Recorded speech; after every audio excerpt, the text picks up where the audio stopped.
Okay.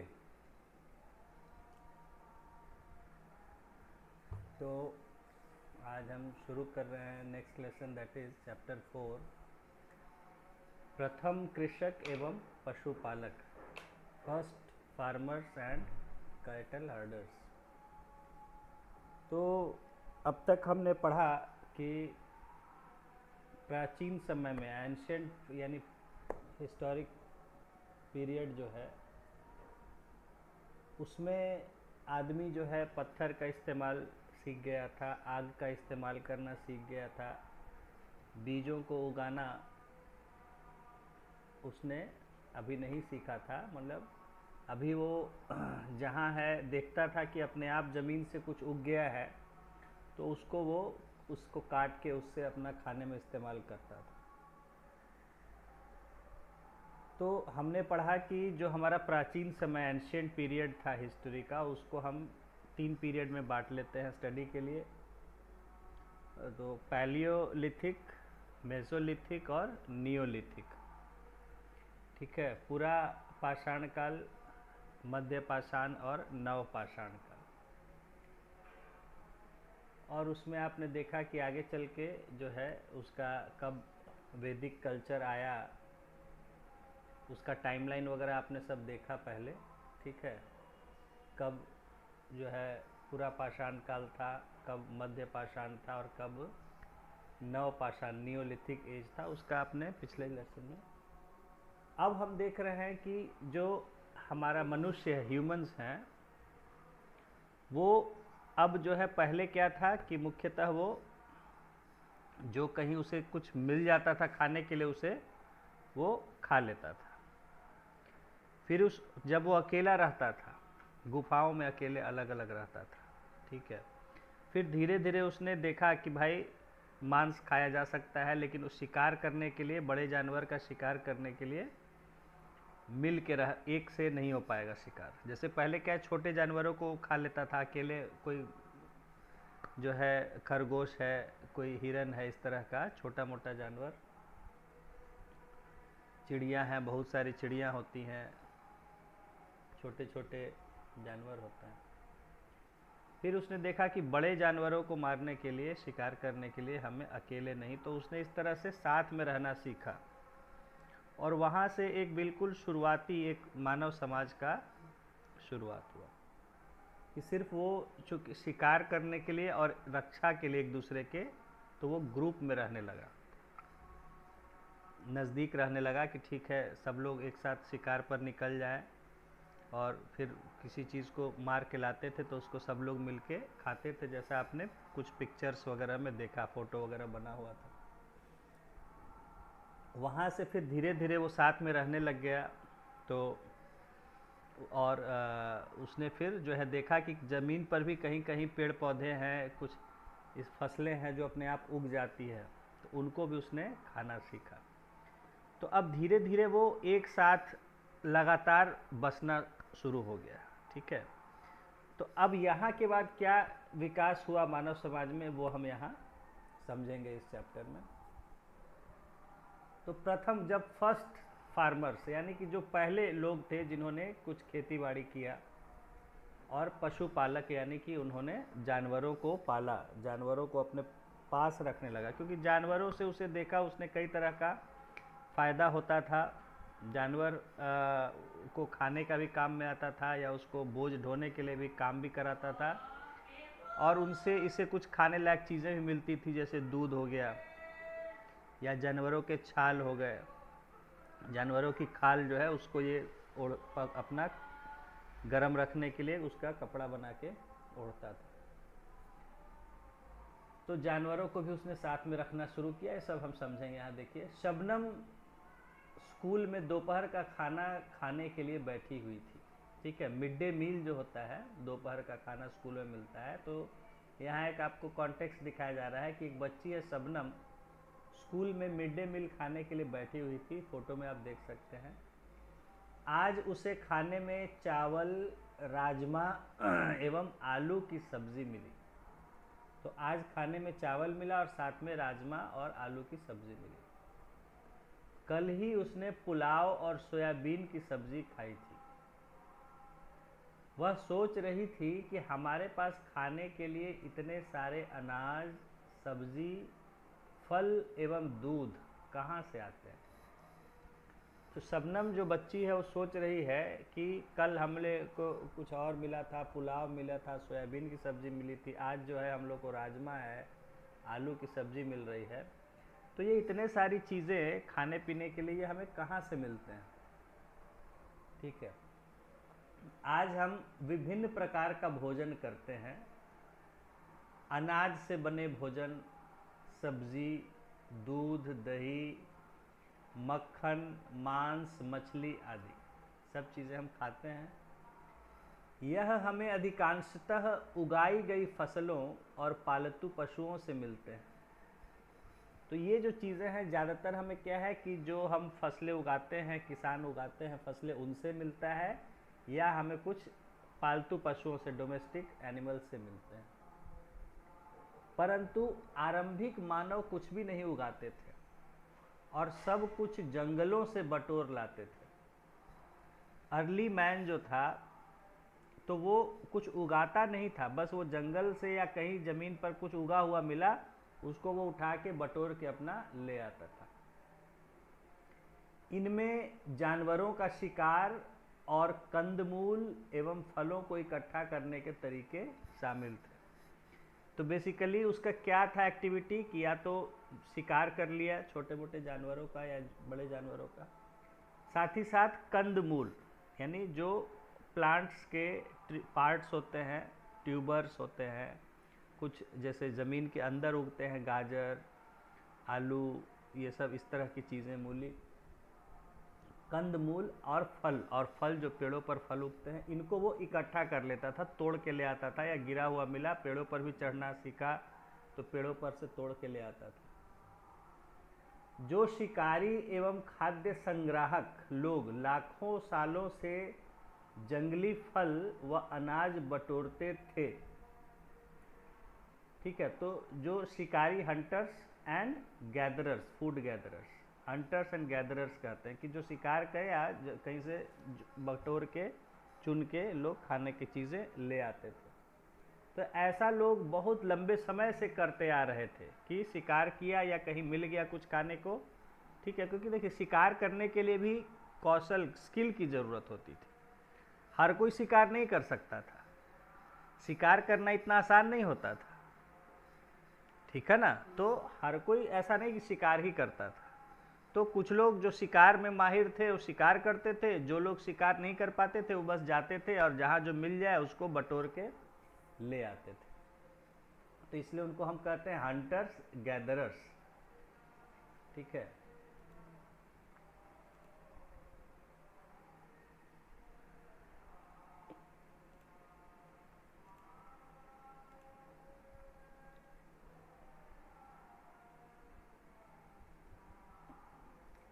तो जो लोग मतलब ऐसा करते थे उनको ऐसा कह रहे कि मालूम तो होगा कि कैसे बीज से पौधे उगते हैं। ठीक है, उन्होंने आसपास ऐसे खूब सारे पौधों को उगते देखा होगा, फिर भी उन्होंने खेती शुरू नहीं की।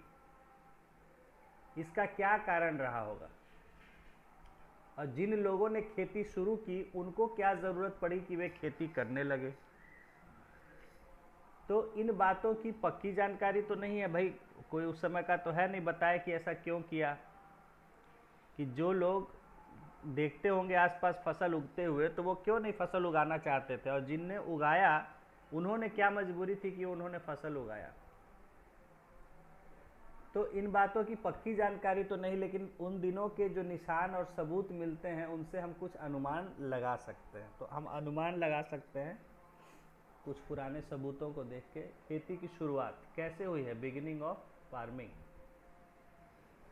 कृषि के आरंभ होने का मतलब था कोई भी अनाज ऐसे स्थान पर उपजाया जाना जहां वह अपने आप नहीं उगता हो। यानी कि जहां अपने आप उग रहा है तो वहां आप जो है खेती क्या कीजिएगा, जहां अपने आप ही उग जा रहा है तो उसको खेती करना थोड़े कहेंगे भाई। जहां अपने आप उग रहा है तो वहां आप क्या कीजिएगा, जब पक जाएगा काट लीजिएगा उसको। कृषि का खेती की शुरुआत करना मतलब हुआ कि ऐसी जगह पर फसल उगाना जहां अपने आप नहीं उगती है। सबसे पहले खेती किसने और कहां शुरू की? अनुमान है कि खेती की शुरुआत ईरान और इराक देश की पहाड़ियों की तलहटी में हुआ।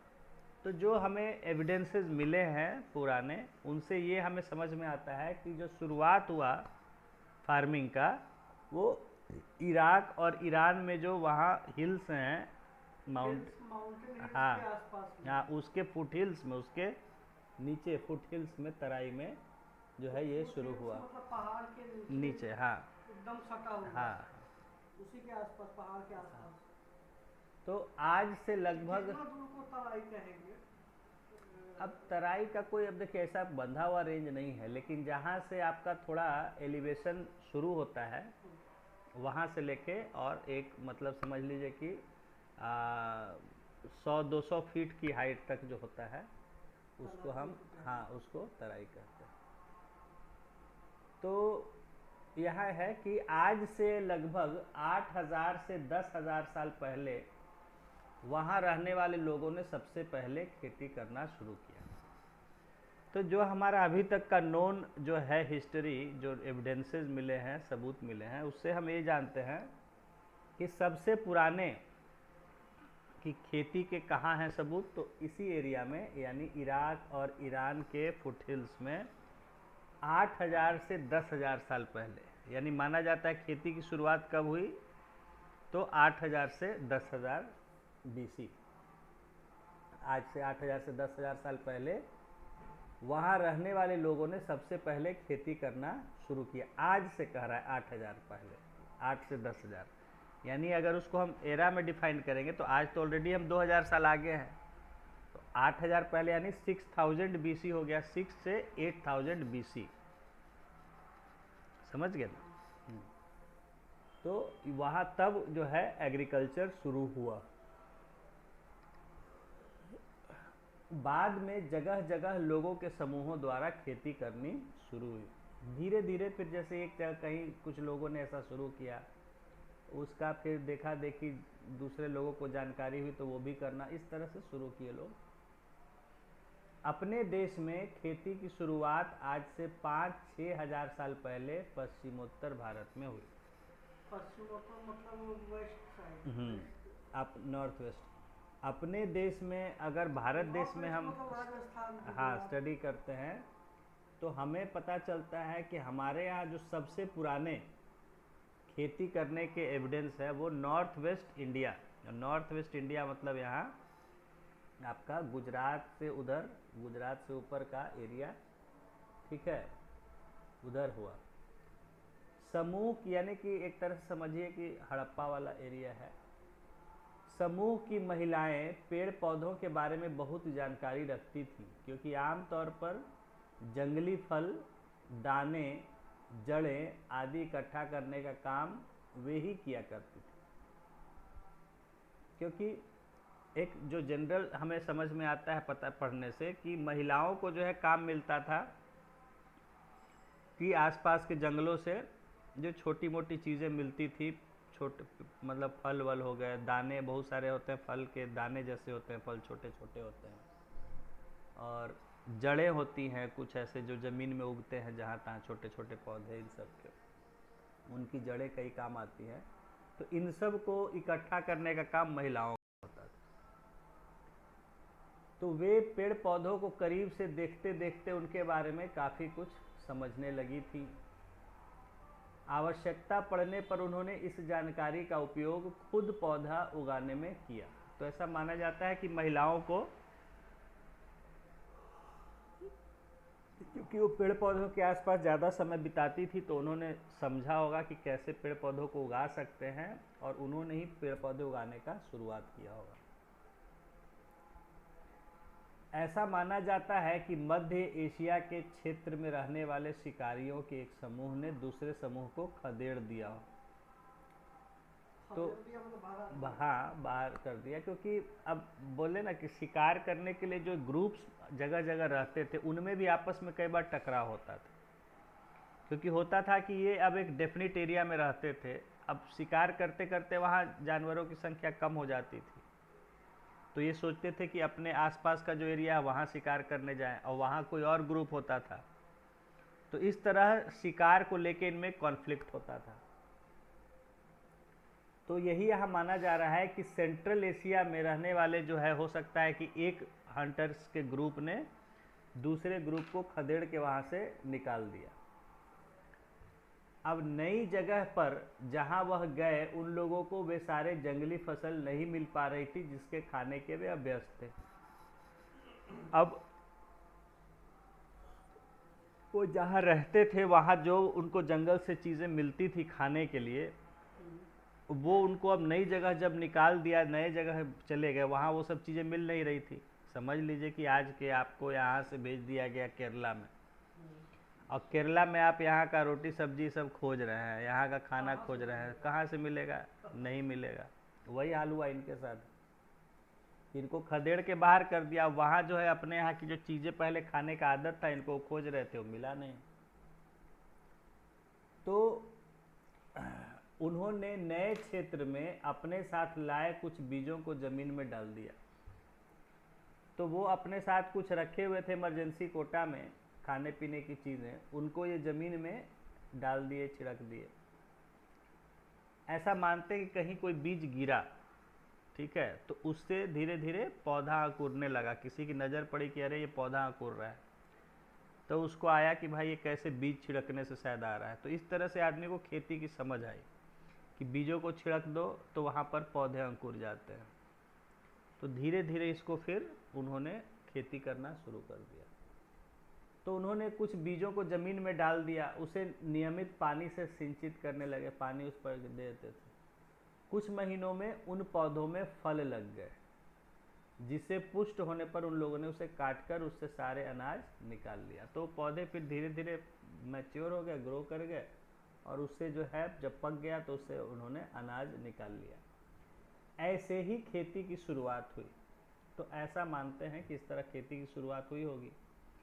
धीरे धीरे अलग अलग समूहों ने जंगलों को साफ कर उस पर भी बीजों को बोना शुरू किया। तो अब क्या हुआ कि भाई अब इन लोगों ने जब जाना कि ऐसे बीज को छिड़क देने से मिट्टी में और उस पर पानी देने से कभी उग जाता है, तो फिर ये सोचे कि भाई अपना व्यवस्था कर लो, क्योंकि आदमी तो है पैदा हुआ उसी से, भगवान ने लालच डाल दिया मन में, है ना। तो वो थोड़ा सा कुछ है तो चाहता है कि कितना कर लो। तो जब उसने थोड़ा थोड़ा उगाना सीख लिया, उसने सोचा कि मैं कितना उगा लूँ कि मुझे कोई चिंता नहीं रहे खाने की, मुझे कहीं दौड़ भाग नहीं करना पड़े, शिकार के लिए नहीं निकलना पड़े, सब कुछ मेरे पास अवेलेबल।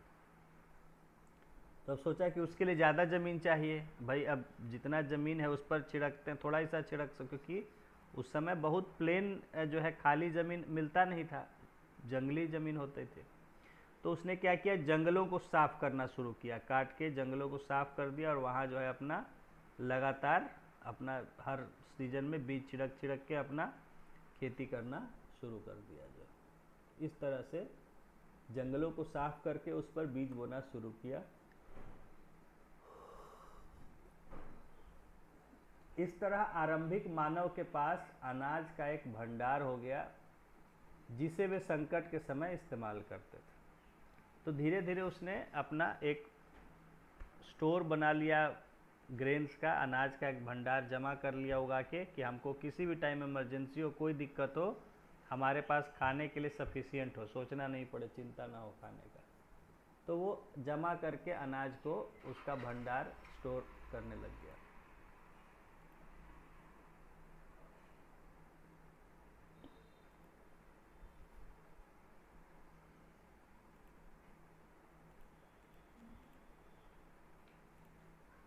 सब अर्ली मैथ का ही पढ़ाई है अभी।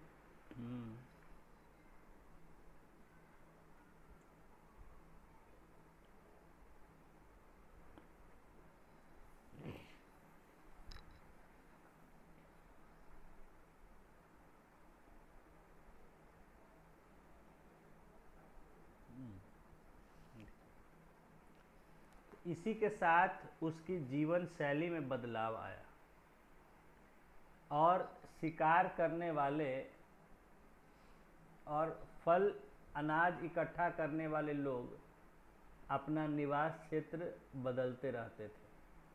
तो पहले जो लोग थे जो कि शिकार करके और अनाज इकट्ठा करके अपना गुजारा करते थे, वो क्या है कि जगह अपना बदलते रहते थे, घूमते रहते थे। एक जगह शिकार कर लिया, अनाज वहाँ इकट्ठा किया, अब वहाँ कम हो गया धीरे धीरे, अब शिकार भी नहीं मिलते थे, अनाज वगैरह भी कम पेड़ पौधे में हो रहे थे। उस क्षेत्र को छोड़ के थोड़ा बगल में चले जाते थे, वहाँ शिकार खूब है, वहाँ खूब कुछ दिन शिकार खाए, अनाज बटोरे, वहाँ भी कम हो गया, फिर आगे बढ़ गया। तो उस समय का आदमी घूमता था, उसको हिंदी में घूमंतु या इंग्लिश में नोमैड कहते हैं। घुमंतू मतलब घूम या लगातार मूव करते रहना, एक जगह जो स्टेबल होके नहीं रहते हैं लोग, ठीक है, उनको हाँ घुमंतु हिंदी में कहते हैं, इंग्लिश में नोमैड्स कहते हैं।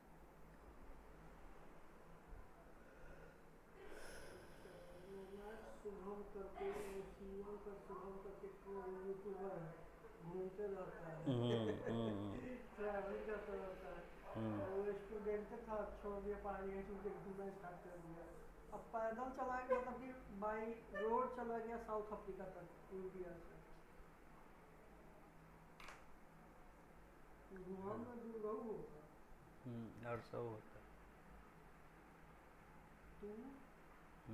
तू भी यहाँ से आधा घूमंतु, घूम आधा न त उसी में मिला दीजिए, हाँ हर सब ही होता है।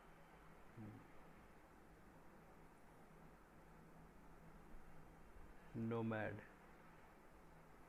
केस नहीं बोला नहीं, सिंगुलर। तो पहले उसका लाइफस्टाइल क्या था कि हमेशा एक जगह कहीं वो फिक्स रहने का नहीं सोचता था बस। तो अपना उसने ये सब इस्टेब्लिशमेंट का नहीं सोचता था हम अपने साथ ये लेके चले, क्योंकि उसको बस उसको मूव करना था, एक जगह जहाँ रहा कुछ दिन वहाँ खाया पिया, अब फिर वहाँ से चल दिया दूसरे जगह। तो बाकी कुछ ज़्यादा सामान वामान नहीं रहता था उसके साथ, ठीक है। तो लेकिन अब जो है, जब वो एक जगह जंगलों को साफ करके वहाँ और बार बार अनाज उगाने लग गया, तो अब वो वहीं पर कुछ दिन स्टेबल होकर रहने लग गया, उसका जीवन शैली बदल गया। अब फसल की रखवाली के लिए खेतों के आसपास स्थायी रूप से रहना आवश्यक हो गया था। इस तरह आरंभिक गांव बसे। अब क्या है, जब उसने फसल उगाना शुरू किया तो जब तक वो पक नहीं जाता था तो तब तक उसको उसका देखभाल करना जरूरी, वो देखता था कि ऐसा ना हो मेरा कोई और लेके चला जाए, तो उसकी सुरक्षा के लिए वहाँ रहना जरूरी हो गया लगातार। तो इस तरह वो जहाँ खेती करता था उसके आसपास उसकी सुरक्षा के लिए काफ़ी समय तक रहने लग गया, और इस तरह से शुरुआती गांव जो है वो बसे, ठीक है ना। चूंकि फसल तैयार होने में 4-6 महीने लग जाते थे, इस प्रक्रिया में समूह के सभी लोग आपस में सहयोग करते थे। तो फसल पकने में तो समय लगता था, तो उतने समय लोग जो है अपना मिलजुल के रहते थे। इस सहयोग से उनके बीच नाता रिश्ता, जिसका आधार आपसी संबंध था, शुरू हुआ। तो जब साथ में रहने लग गया तो भाई नेचुरल बात है कि नातेदारी रिश्तेदारी होगी, शादी ब्याह होगा। भाई बच्चा है, अब वो अपने माता पिता के साथ रह रहा है, फिर धीरे धीरे जवान हुआ उम्र, तो फिर उसको भी शादी करना है, उसको भी अपने लिए एक पत्नी चाहिए जो उसका देखभाल करे, उसका घर पर वो करे। तो इस तरह से फिर नातेदारी रिश्तेदारी, शादी ब्याह शुरू होता है, फिर बाल बच्चे हुए, तो इस तरह से फिर एक रिश्तेदारी शुरू हो जाती है कि भाई ये जिसका होता है ना रिश्तेदारी कि भाई उसकी पत्नी है, उसकी बहन है, तो उसका है माँ है, उसके बाप है। इस तरह से रिश्तेदारी फिर आपस में जब रहने लग गया एक जगह, आपस में जब पहले क्या था, कोई संबंध ये सब ज़्यादा नहीं होता था, बस आदमी और औरत अपना जो है। फिर जब सब रहने लग गए एक जगह, तो एक दूसरे से लगातार उसके संपर्क में रहने लग गए, एक साथ कांटेक्ट में रहने लग गए लोग, तो अपना में परिचय ज़्यादा बढ़ गया। फिर उसमें हो गया कि रिश्तेदारी शुरू हो गई, ठीक है, कि हाँ भाई उसके वहाँ शादी किया तो वो इसके रिश्तेदार हो गए, पत्नी की तरफ से, पति की तरफ से रिश्तेदार हो गए। इस तरह से तो रिश्तेदारी और नातेदारी वगैरह शुरू हो गई। स्थायी रूप से एक जगह रहकर फसलों को उपजाने के कारण लोग अब छप्पर वाली झोपड़ियों को बनाना शुरू किए। तो जब रहने लग गए एक जगह तो क्या है वहाँ पर कि एविडेंस मिला है तब लिखा गया है। हाँ, स्टडी किया गया है उसको एक। तो जब रहने लग गया तो उसको भाई अब वो रहता था तो चाहता था कि एक जगह, जैसे पहले क्या है रहता था तो रहने का मतलब क्या था कि कहीं कहीं गुफाएं में जे पेड़ों पर ही आसपास में रह रहा है आदमी, थोड़े वैसा बहुत। जब हुआ देखा कि सब उठ रहा है, जा रहा है शिकार करने के लिए, चलो हम भी पीछे पीछे चल दिया कि शिकार का लगता है बन रहा है प्लान। शिकार हो गया, खा पी लिया, फिर सब अपना अपना सो गया, अपना पड़ा हुआ है जहाँ जो है। तो वो अलग था। लेकिन अब जब धीरे धीरे वो एक साथ लगातार एक ही जगह रहने लग गया तो अब उसने लगा कि नहीं भाई ठीक से व्यवस्था करके रहे कि भाई रहना है जब एक जगह बस के लंबे समय, तो वहाँ कुछ ठीक ठाक व्यवस्था, तो उसने झोपड़े वगैरह बनाना शुरू कर दिया कि जहाँ थोड़ा सा आराम भी है, जंगलों जानवरों से बचाव भी है, थोड़ा एक दूसरे से प्राइवेसी भी है ना, शांति से आराम से। तो इस तरह से उसने झोपड़ियाँ जो है बनाना शुरू किया होगा। अनाज के भंडार को रखने के लिए उन्होंने मिट्टी के बर्तनों को बनाना आरंभ किया। फिर उसी तरह अनाज वगैरह को रखने के लिए बर्तन बनाने का सीखा था तो मिट्टी के बर्तन वगैरह बनाने लगा। धीरे धीरे कटाई बुनाई शुरू हुई और फिर धीरे धीरे जो है ये वीविंग और निटिंग, ये सब स्पिनिंग शुरू हुआ। मिट्टी के बर्तनों का इस्तेमाल वे लोग भोजन बनाने एवं खाना खाने में भी करने लग गए। फिर धीरे धीरे देखा कि खाने वाने में भाई कुछ अच्छे से बैठ के खाएं, बर्तन में खाएं, तो मिट्टी का बर्तन जैसा बनाने लग गया, उसमें खाना खाने लग गया, पकाने लग गया। पहले जैसे तैसे भून लेता था, अपना आग पर खड़ा किया, लकड़ी में छेद छाद के लगा के आग लहरा दिया और उसको कर लेता था। अब धीरे धीरे उसने देखा कि नहीं भाई अच्छे से बर्तन में हम पकाएं किसी चीज़ को, तो बर्तन बनाने लग गया उसके लिए, बर्तन में खाएं, अलग अलग तरह के बर्तन, ये सब। तो धीरे धीरे इस तरह का नया चाल चलन सब शुरू हो गया। शिकारी मानव के जीवन में ये सारे बदलाव हजारों वर्षों में संभव हो सके। तो इन सब चेंजेस को आने में भी हजारों साल लगे। कि पहले का आप एक फोटो देखे कि जहाँ देखे हो कि एक भैंसा गिरा हुआ है, सब उसको नोचने खाने में लगा हुआ है तो वहाँ वहीं पर सब भोजन वोजन हो जाता था, शिकार हुआ, उसी को उस समय नोच नाच के खा गया। अब जो है समय आ गया कि बढ़िया से उसको चूल्हा पर पकाया जा रहा है और फिर बैठ के प्लेट बर्तन बना के मिट्टी के उसमें खाया जा रहा है। लेकिन ये भी आप समझिए कि चेंजेस होने में बहुत लंबे समय लगा। ये ऐसा नहीं था कि साल 10 साल 50 साल का ये था, ठीक है। तो बहुत धीरे धीरे ये बदलाव हो रहे थे। तो जैसा यहाँ फोटोग्राफ में कुछ आपको दिखाया गया है पिक्चर्स में कि कैसे आदमी अपने लिए एक जगह रह रहा है, झोपड़े बना रहा है और आसपास खेती कर रहा है, बर्तन बनाना सीखा और बर्तनों में जो है अब रह के खाना पकाना ये सब कर रहा है।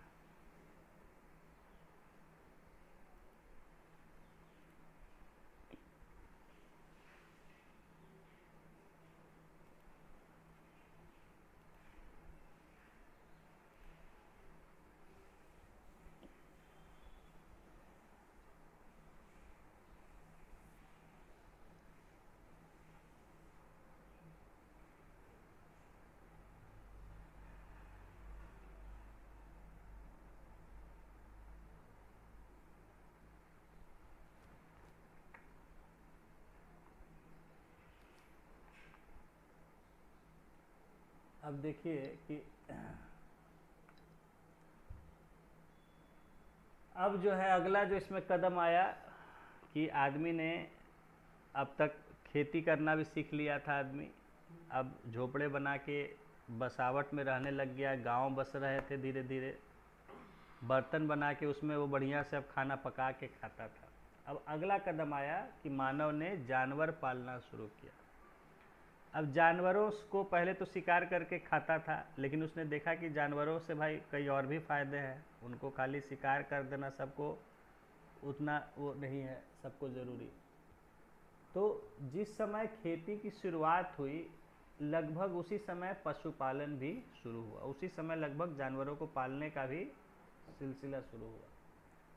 पशु पालने का काम वस्तुतः शिकारी संग्रहकर्ताओं ने ही पहले किया था।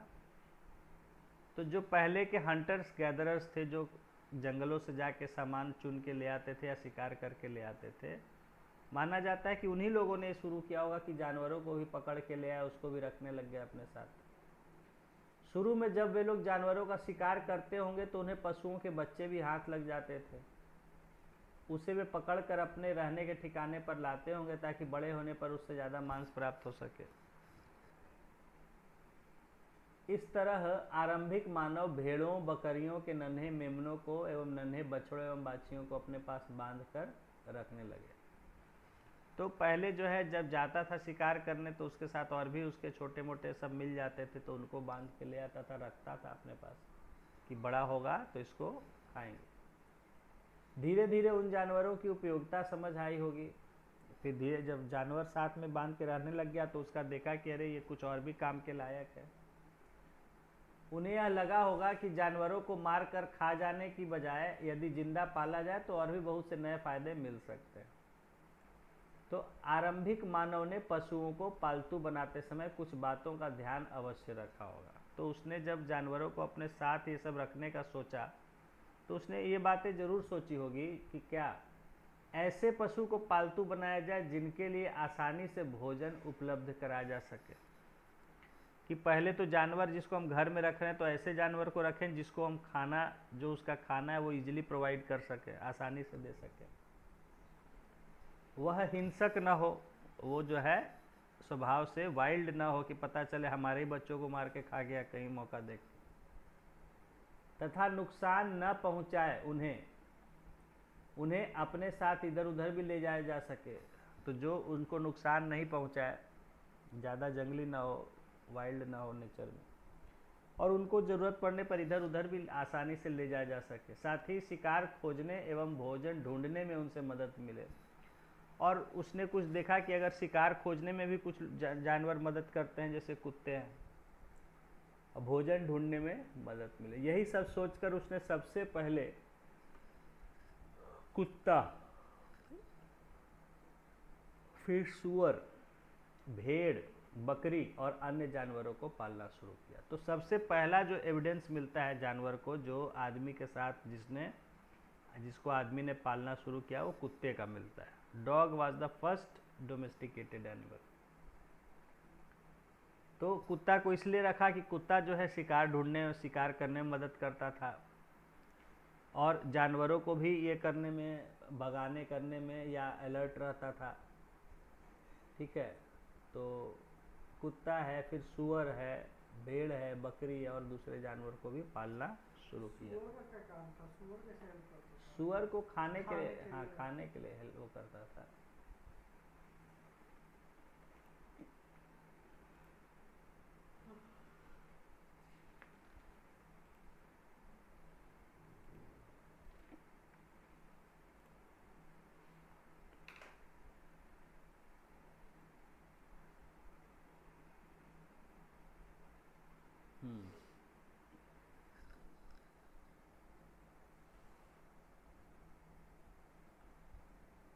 पशुओं को पालने से उन्हें कई तरह के लाभ मिलने लगे। जानवरों को पालने से कई तरह के फायदे हुए। क्या? पशुओं से उन्हें खाने की कई चीज़ें प्राप्त हुई। जानवरों से खाने की कई चीज़ें मिलती थी, उसके ताकत का प्रयोग उन्होंने धीरे धीरे खेती के काम में भी करने लगे। अब जानवर को इसने साथ साथ, चूँकि जानवर के शरीर में काफ़ी पावर और एनर्जी होता है, तो उसको भी ऊर्जा का भी इस्तेमाल करना शुरू कर दिया अपने काम में, उसको लगा देता था जानवर को।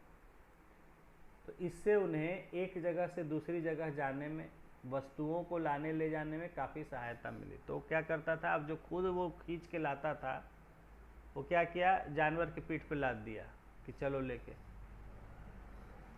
तो इस तरह उसका अपना जो मेहनत था वो कम हो गया। अब वो जानवरों के से करवाने लग गया ऐसे बहुत सारे काम।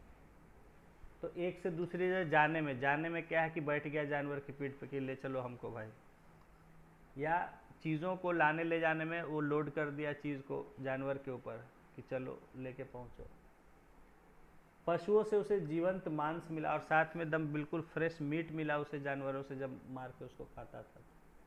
जिसका इस्तेमाल वे अपनी इच्छा के अनुसार कर सकते थे। तो जो मीट मिला जिसको वो जैसे मन हो वैसे पका के भी खा सकता था। तो ये सब जो है जानवरों से उसे कई सारे फायदे मिले। अब कह रहा है नवपाषाण युग, बदलावों का काल।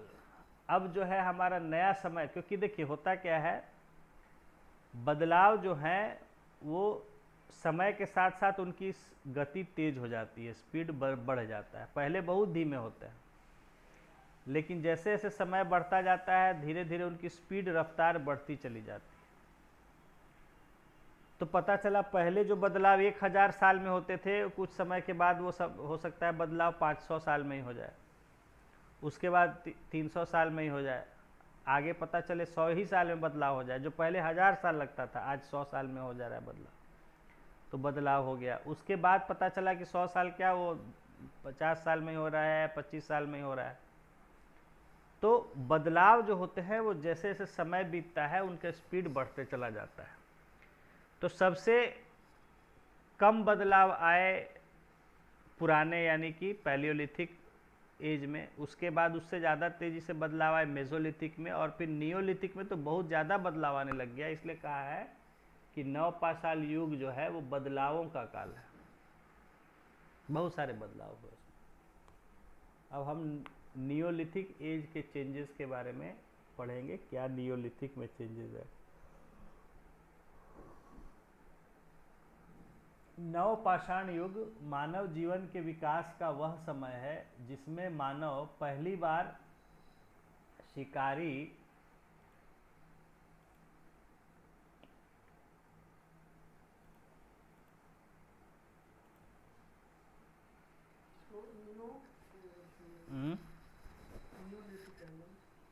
लिखवा तो दिए थे आपको।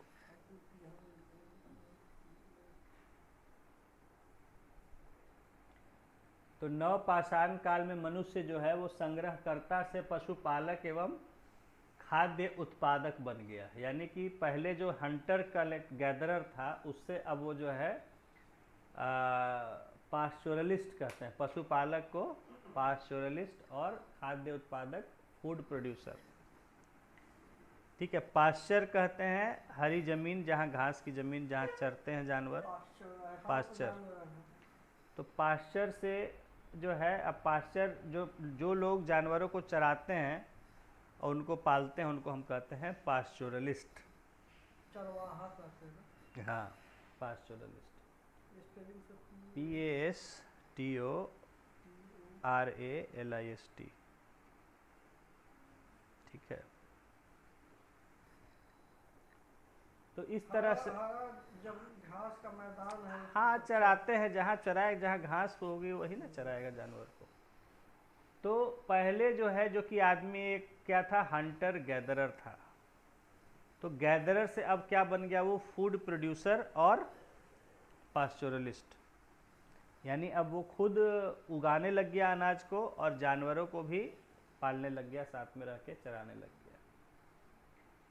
भाई जानवर के लिए और क्या काम उसका होता था, बस जानवर को तो खाना चाहिए, तो बस उसको ले जाता था, दिन भर उसको जंगलों में जहाँ भी है घास के मैदान में चराता था, शाम को वापस ले आके बांध दिया, इतना ही काम था। तो इसलिए उसको क्या बोले, पास्चुरलिस्ट, चरवाहा। इसी काल में आरंभिक गांव बसने लगे और एक सामाजिक संगठन का विकास हुआ। यानी नियोलिथिक की बात हो रही है कि इसी काल में, इसी एज में प्राइमरी जो या अर्ली विलेजेस जो डेवलप हुए। ठीक है, शुरुआती जो गांव बसे इसी एज में, नियोलिथिक में बने, और एक सामाजिक संगठन का विकास हुआ। और जहाँ गांव की तरह लोग एक साथ रहने लग गए तो वहाँ एक सोसाइटी का भी शुरुआत हो गया। इस समय के लोग भी पत्थर के औजारों का ही इस्तेमाल करते थे, लेकिन वे औजार आकार में छोटे, मजबूत और पहले से ज़्यादा धारदार एवं चमकदार थे। अभी भी लोग पत्थरी के औजार यूज़ कर रहे थे, लेकिन अब जो है वो साइज उनका घट गया था। पहले क्या है, बड़े बड़े पत्थर के औजार, वो पत्थर क्या, वो औजार क्या रहते थे कि ऐसा रहता था कि किसी जानवर को फेंक के मारा, उससे मर गया, तो बड़ा बड़ा वो रखता था।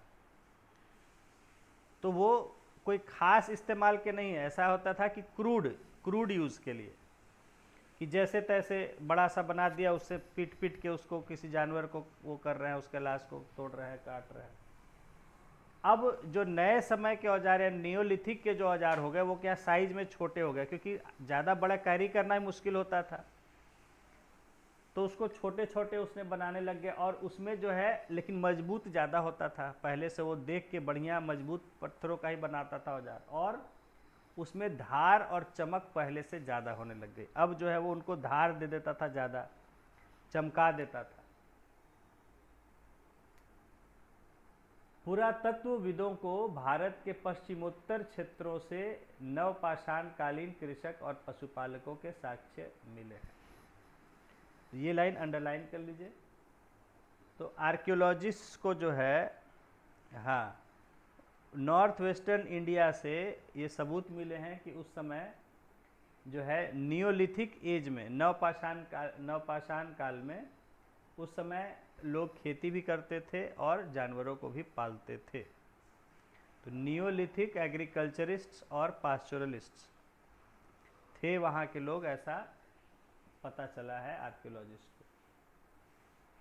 इसके अतिरिक्त बिहार के मुंगेर, इन सब जगहों अंडरलाइन कीजिए, मुंगेर, चिरांद और झारखंड के भी बहुत सारे क्षेत्र नवपाषाणकालीन काल के हैं। तो ये चिरांद के बारे में पूछा जा चुका है, ठीक है ना, पीटी में आया है। तो बिहार में कौन सा साइट मिला है ये सब, तो ये यहाँ पे ना है, छपरा के साइड। हाँ, तो ये सब जो है नियोलिथिक एज के हैं। मुंगेर हो गया, चिरांद पूछ सकता है किस एज के हैं, नियोलिथिक के। दिए गए मानचित्र में वे सभी स्थल दिखा, तो पहले जो आप मैप देखे उसमें ये सारे जो है लोकेशंस दिए गए हैं। इसमें मैप ठीक से क्लियर नहीं। हाँ, तो मैप आपको इसमें जो आपको सॉफ्ट कॉपी दिए हैं उसमें क्लियर मिल जाएगा, प्रिंट में वो सरकार उतना छापती नहीं है।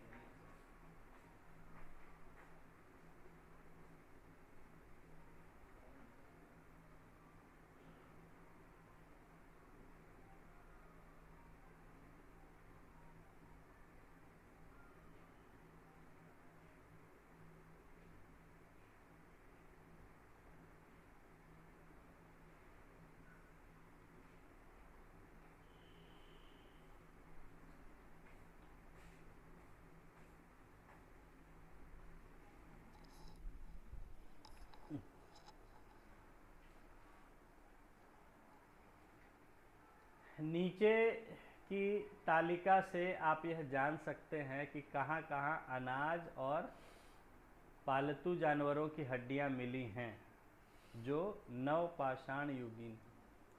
तो ये जो आप देख सकते हैं टेबल बना हुआ है, टेबल में ऐसे जगहों का टेबल दिया गया है कि जहाँ अनाज के सबूत मिले हैं और जहाँ पालतू जानवरों की हड्डियाँ मिली हैं। तो ये तो पहले तो ये टेबल है, ये क्या है आपका नियोलिथिक एज का है, नवपाषाण काल का। और नवपाषाण काल में जो है उसमें कहाँ हमें ऐसे सबूत मिले हैं कि वहाँ अनाज उगाए जाते थे या जानवर पाले जाते थे। तो ये संग्रहकर्ता क्या इंग्लिश में कहेंगे? गैदरर्स, जो हंटिंग करते फूड, हाँ, गैदरर्स।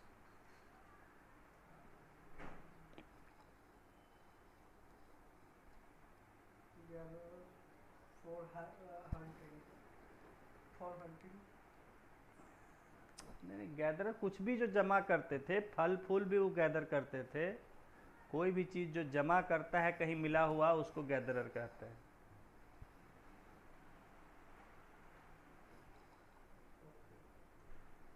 अब यहाँ देखेंगे कि ये सब जो साइट्स कहाँ कहाँ हमें मिले हैं, तो दो कॉलम है इसमें, टेबल में देख सकते हैं। पहला है जो मिली हुई चीज़ है, क्या सबूत मिले हैं, और दूसरा है वो जगह जहाँ वो चीज़ मिले।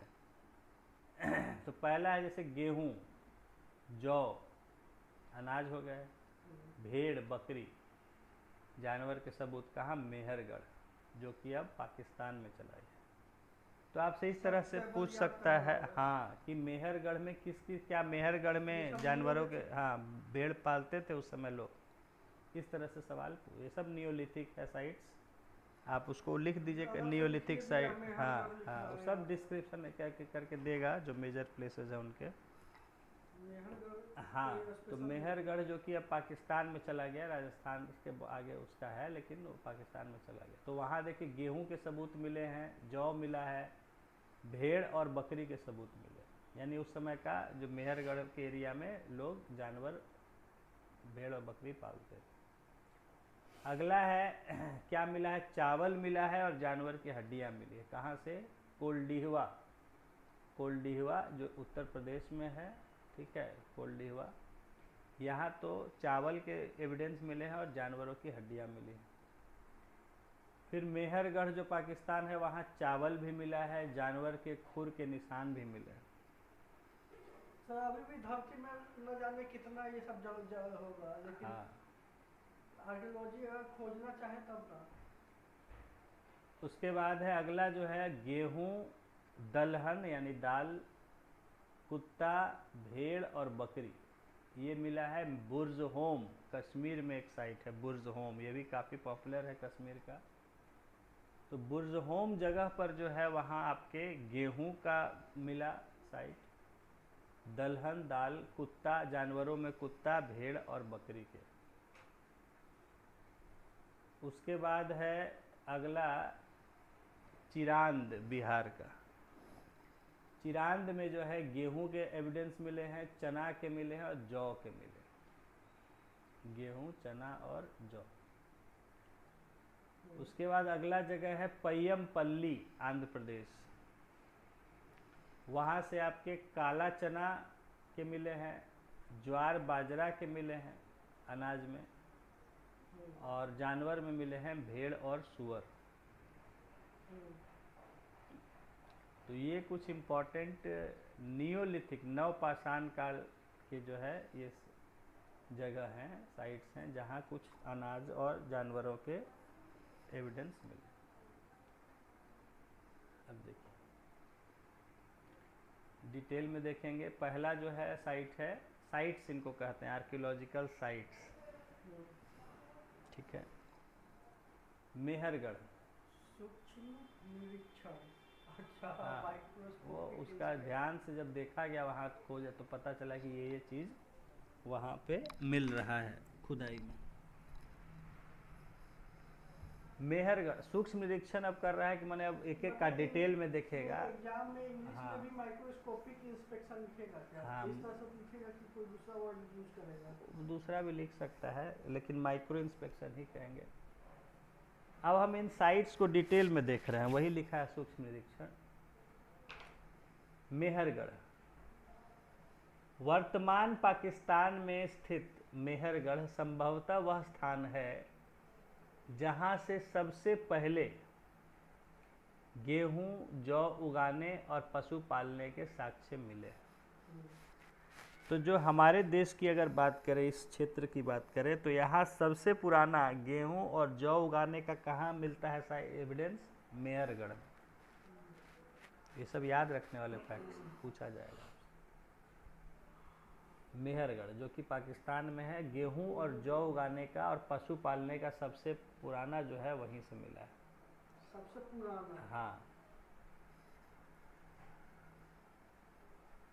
सबसे पुराना सबसे पुराना मेहरगढ़ ही सबसे हाँ, पहले? हाँ, लिखा तो है यहाँ से सबसे पहले। हाँ, लिखा हुआ तो है, जहाँ से सबसे पहले लाइन में देखिए। वह स्थान है जहाँ से सबसे पहले।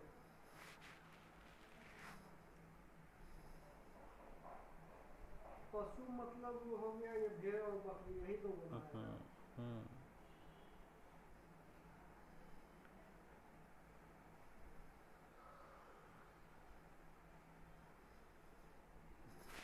ठीक है। यहाँ पुराविदों को 7 स्तर प्राप्त हुए हैं। पुराविदों क्या होता है? आर्कियोलॉजिस्ट, अरे वो शॉर्ट पूरा पुरातत्वविद नहीं लिखा है, पुराविद शॉर्ट में लिख दिया आर्कियोलॉजिस्ट। तो यहाँ आर्कियोलॉजिस्ट को जो है वो 7 स्तर प्राप्त हुआ है। तो यानी कि 7 लेयर में स्टोन्स जो है वहाँ मिले हैं, खुदाई करने पर अलग अलग 7 लेयर मिले हैं। पहला 3 स्तर नवपाषाण काल का है। जो पहला 3 लेयर है वो नियोलिथिक एज का है।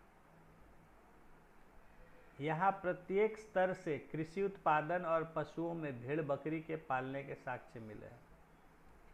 तो जैसे होता क्या है, समझिएगा इस चीज़ को, थोड़ा सा मैं आपको समझा देता हूँ कि होता क्या है कि देखिए, जहाँ ये ज़मीन है मान लीजिए, अब इसके ऊपर कुछ भी जो भी कुछ है, बस वहाँ रह रहा है आदमी, गांव शहर जो भी है, अब वो किसी कारण से ख़त्म हो गया, दब गया ज़मीन में। अब उसके बाद जो फ्रेश ज़मीन है उसके ऊपर फिर से कुछ नया डेवलप होगा, मान लीजिए वो भी फिर धीरे धीरे बीत के ख़त्म हो गया समय, वो भी दब गया ज़मीन में, फिर उसके ऊपर फ्रेश नया कुछ होगा। तो इस तरह से अलग अलग समय में ज़मीन में दबते उनका लेयर बन जाता है अलग अलग। अब नेचुरल है, जो सबसे नया होगा वो सबसे ऊपर होगा, जो सबसे पुराना होगा वो सबसे नीचे होगा। समझ गए? इस तरह से अब वो डिपेंड करता है ज्योग्राफिकल कंडीशन पर कि कब कितना क्या किस तरह से अंदर ज़मीन के धंसा क्या हुआ। लेकिन कहने का मतलब है कि जो हम खुदाई वगैरह करते हैं तो वहाँ हमें कई बार लेयर, अगर एक ही बना है तो एक ही लेयर मिलेगा, अगर कई बार वहाँ इस तरह का हो चुका है तो वहाँ कई लेयर मिलेंगे। तो वही यहाँ कहा जा रहा है कि हमें जो मेहरगढ़ से 7 लेयर्स मिले हैं, ठीक है ना? हाँ, 7 लेयर्स मिले हैं। 7 लेयर्स मतलब 7, माने जो वहाँ खुदाई किया गया है तो देखा गया कि वो 7 लेयर्स में अलग अलग हैं। तो पहला 3 जो लेयर है वही बता रहा है कि पहला 3 स्तर नवपाषाण, क्योंकि ऊपर का जो 3 है वो नियोलिथिक का, यानी बाकी नीचे उससे पहले का होगा मेसोलिथिक और पैलियोलिथिक। यहाँ प्रत्येक स्तर से कृषि उत्पादन और पशुओं में भेड़ बकरी के पालने के साक्ष्य मिला। हर लेयर में उसमें एग्रीकल्चर का मिला है एविडेंस और जानवरों का भी एविडेंस मिला है। यहाँ से आयताकार एवं चौकोर घरों के साक्ष्य मिले हैं, और वहाँ से हमें कुछ ऐसे एविडेंस मिले कि उस समय के जो घर हैं बनते थे वो आयताकार, रेक्टेंगुलर या चौकोर या स्क्वायर हाउसेस भी बनते थे। मृतकों के दफनाने के साक्ष्य भी यहाँ से मिले हैं, और वहाँ से जो है ऐसा मिला है कि लोगों को उस समय दफनाया भी जाता था, उसका भी एविडेंस मिला है।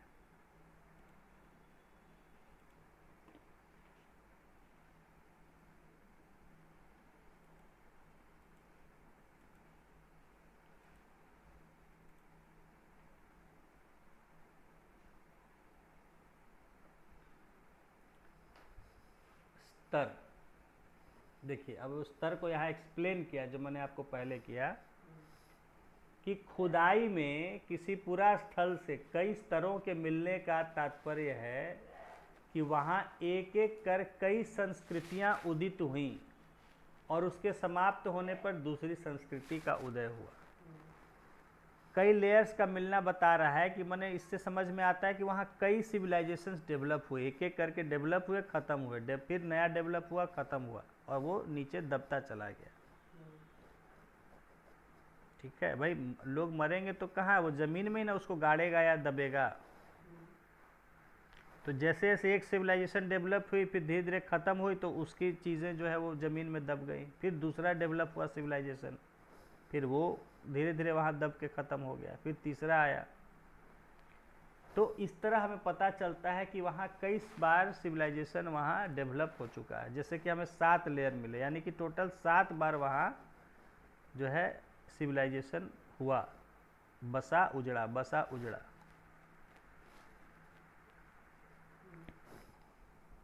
उसी को स्तर या लेयर डिफाइन कर। अब अगला जो है डिटेल में हम देख रहे हैं चिरांद, बिहार का जो है, यह पूरा स्थल बिहार के छपरा जिले में है। पहला तो आपको फैक्ट मिल गया कि छपरा जिले में है। हाँ ठीक है, यहाँ से 3 स्तर मिले हैं, यहाँ से हमें 3 लेयर्स मिले। यहाँ से पत्थर के औजार के अलावा बड़ी संख्या में हड्डियों और सींग से बने औजार भी मिले। तो यहाँ एक तरफ तो औजार जो मिले पत्थरों से बने हुए, लेकिन उसके साथ साथ हड्डियों और सींगों से बने औजार भी बड़ी संख्या में मिले। अब हड्डी से बने मिले हैं, सींग से मिले, इसका मतलब कि जानवर से को पाला गया है उस समय, तब ना उसका हड्डी सींग से बनाया है। यहाँ के घर गोल होते थे, यहाँ पर जो है घर वो गोल बनते थे। घरों में चूल्हे एक समूह में मिले हैं, ठीक है, तो एक समूह में एक जगह खुदाई में घरों में चूल्हे मिले हैं। मिट्टी के बर्तन काफ़ी सुंदर हैं, जो काले काले नीले लाल धूसर रंग के हैं, और सुंदर सुंदर बर्तन भी कुछ खुदाई में निकले। और उन बर्तनों का रंग वगैरह क्या था कि कुछ काला रंग का है, कुछ काला नीला रंग उस पर दिया हुआ है, और कुछ जो है वो लाल धूसर, यानी लाल और धूल, ग्रे कलर जो होता है धूल का, धूसर। धूल को ही ग्रे कलर ही होता है। हाँ, धूल का जो रंग होता है उसी को धूसर कहते हैं, ग्रे। होता है। ग्रे को हिंदी में धूसर कहते हैं। ग्रे को धूसर नहीं कहते हैं, धूसर को ग्रे कहते हैं। धूसर ग्रे का होता है। अरे ग्रे तो बहुत चीज़ों का कलर होता है ना, धूल भी है ग्रे कलर का, तो उसको धूसर यानी धूल जैसा बोल रहे। धूसर का मतलब हुआ धूल जैसा। अच्छा। ग्रे को हिंदी में क्या कहेंगे? अब ग्रे को हिंदी में हमको लगता है शायद धूसर ही कहते हैं क्या, हो सकता है जो हो। ऐश का जो रंग होता है ना, तो धूसर ही कहते हैं शायद ग्रे को। यहाँ से गेहूं, धान, मसूर के साक्ष्य, तो अनाज में क्या क्या मिला? गेहूं, धान और मसूर, एवं मिट्टी के खिलौने भी मिले हैं। मिट्टी के खिलौने भी मिले हैं। नहीं, आपको अब है ही येलो में दिया हुआ, उसको पढ़ लीजिएगा। बॉक्स तो बना ही दिया, उसको आपको ध्यान से पढ़ना है। इस तरह नवपाषाण युगीन मानव, तो कह रहा है कि जो नियोलिथिक समय का मानव था, कृषि और पशुपालन की शुरुआत के बाद स्थायी रूप से गांवों को बसाकर रहने लगा। अब वो क्या करने लगा कि पहले खेती करना सीखा, जानवरों को भी पालना सीख गया, और फिर वो जो है गांव को बिल्कुल बसा के रहने लग गया था गांव में। खाद्य संग्राहक मानव अनाज उत्पादक बन गए। जो गैदरर्स थे अब वो क्या हो गए? फार्मर्स बन गए, एग्रीकल्चरिस्ट बन गए, फूड प्रोड्यूसर्स बन गए। तो पहले जमा करते थे, अब खुद उगाने लग गए। गुफा के स्थान पर अब मानव स्थायी घर बनाकर रहने लगे। पहले जो केव्स में रहता था, अब वो स्टेबल हाउसेज में रहने लग गए। इस युग के लोगों ने वस्त्र पहनना भी शुरू कर दिया। अब वो जो है कपड़े पहनना भी शुरू कर दिया। लोगों के मरने के बाद उसका मृतक संस्कार होने लगा।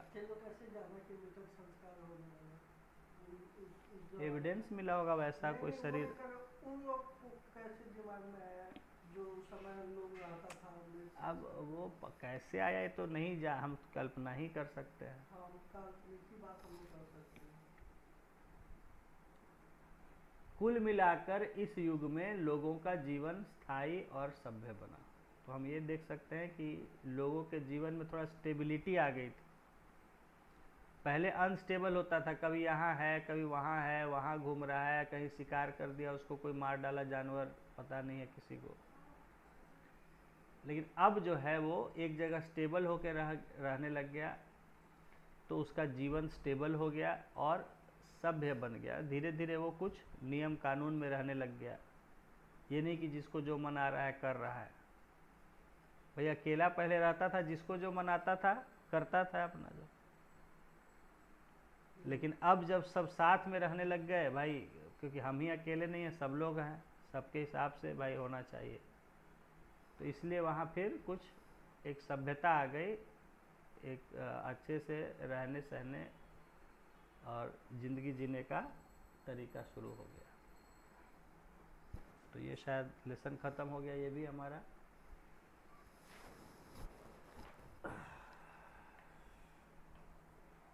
तो यहाँ हमने नियोलिथिक में देखा कि क्या क्या आदमी के डेवलपमेंट्स हुए, रहने सहने में, उसके आदतों में, खाने पीने में, उसके तौर तरीक़ों में बदलाव आया बहुत ज़्यादा। और ये आप आज के समय में सोचेंगे आपको लगेगा कि बहुत, लेकिन ये बहुत बड़े बदलाव थे। आज आप इमेजिन नहीं कर सकते हैं कि कितना बड़े बदलाव थे ये सब। लेकिन मैंने आपको बताया कि जैसे जैसे समय बढ़ता है बदलाव की जो फ्रीक्वेंसी है तेज होती जाती है, बहुत जल्दी जल्दी बदलाव होने लगता है। तो आज हम इतने बदल चुके हैं, आज देख कि हम इन चीज़ों को समझ ही नहीं सकते हैं कि बड़ा इसका इम्पोर्टेंस नहीं समझ सकते हैं। आज भी देखिए कि अगर आप देखिएगा पिछले अपने ही जीवन में आप अगर देखेंगे, जो आपका जितना साल का उम्र हुआ है, कि पहले से और आज 10 सालों में 15 सालों में काफ़ी बदलाव हो चुका है। पहले क्या, आज से 15-20 साल पहले क्या था, इतना ज़्यादा कंज्यूमरी कल्चर नहीं था इंडिया में। आज से आप अपने बचपन और उसमें देखे होंगे कि लोग टीवी खरीदते थे तो वो लंबे समय के लिए होता था, लॉन्ग टर्म इन्वेस्टमेंट्स होते थे। गाड़ी खरीदते थे तो वो लंबे लाइफ टाइम इन्वेस्टमेंट होता था। घर बनाता था आदमी, एक लाइफ टाइम इन्वेस्टमेंट होता था। जो कोई सामान भी खरीदता था तो वो सोचता था कि अच्छा वो टिकाऊ सामान होगा। एक छोटे छोटे घर के बर्तन भी, छोटे छोटे किचन में इस्तेमाल होने वाली सामान भी होता था तो मानता था आदमी कि 1-2 साल 2 साल 3 साल चलेगा ज़रूर, और वो मजबूत होते थे, टिकाऊ होते थे। और उसकी जगह आज क्या आ गया है, आज तुरंत आ गया है कि तुरंत चेंज करो। गाड़ी खरीदता है आदमी, सोचता है कि 5 साल बाद इसको बदल देंगे, नया मॉडल ले लेंगे। 5 साल ही बहुत लोग कम रुकते हैं, 2-2 साल पे गाड़ी लोग बदलते हैं।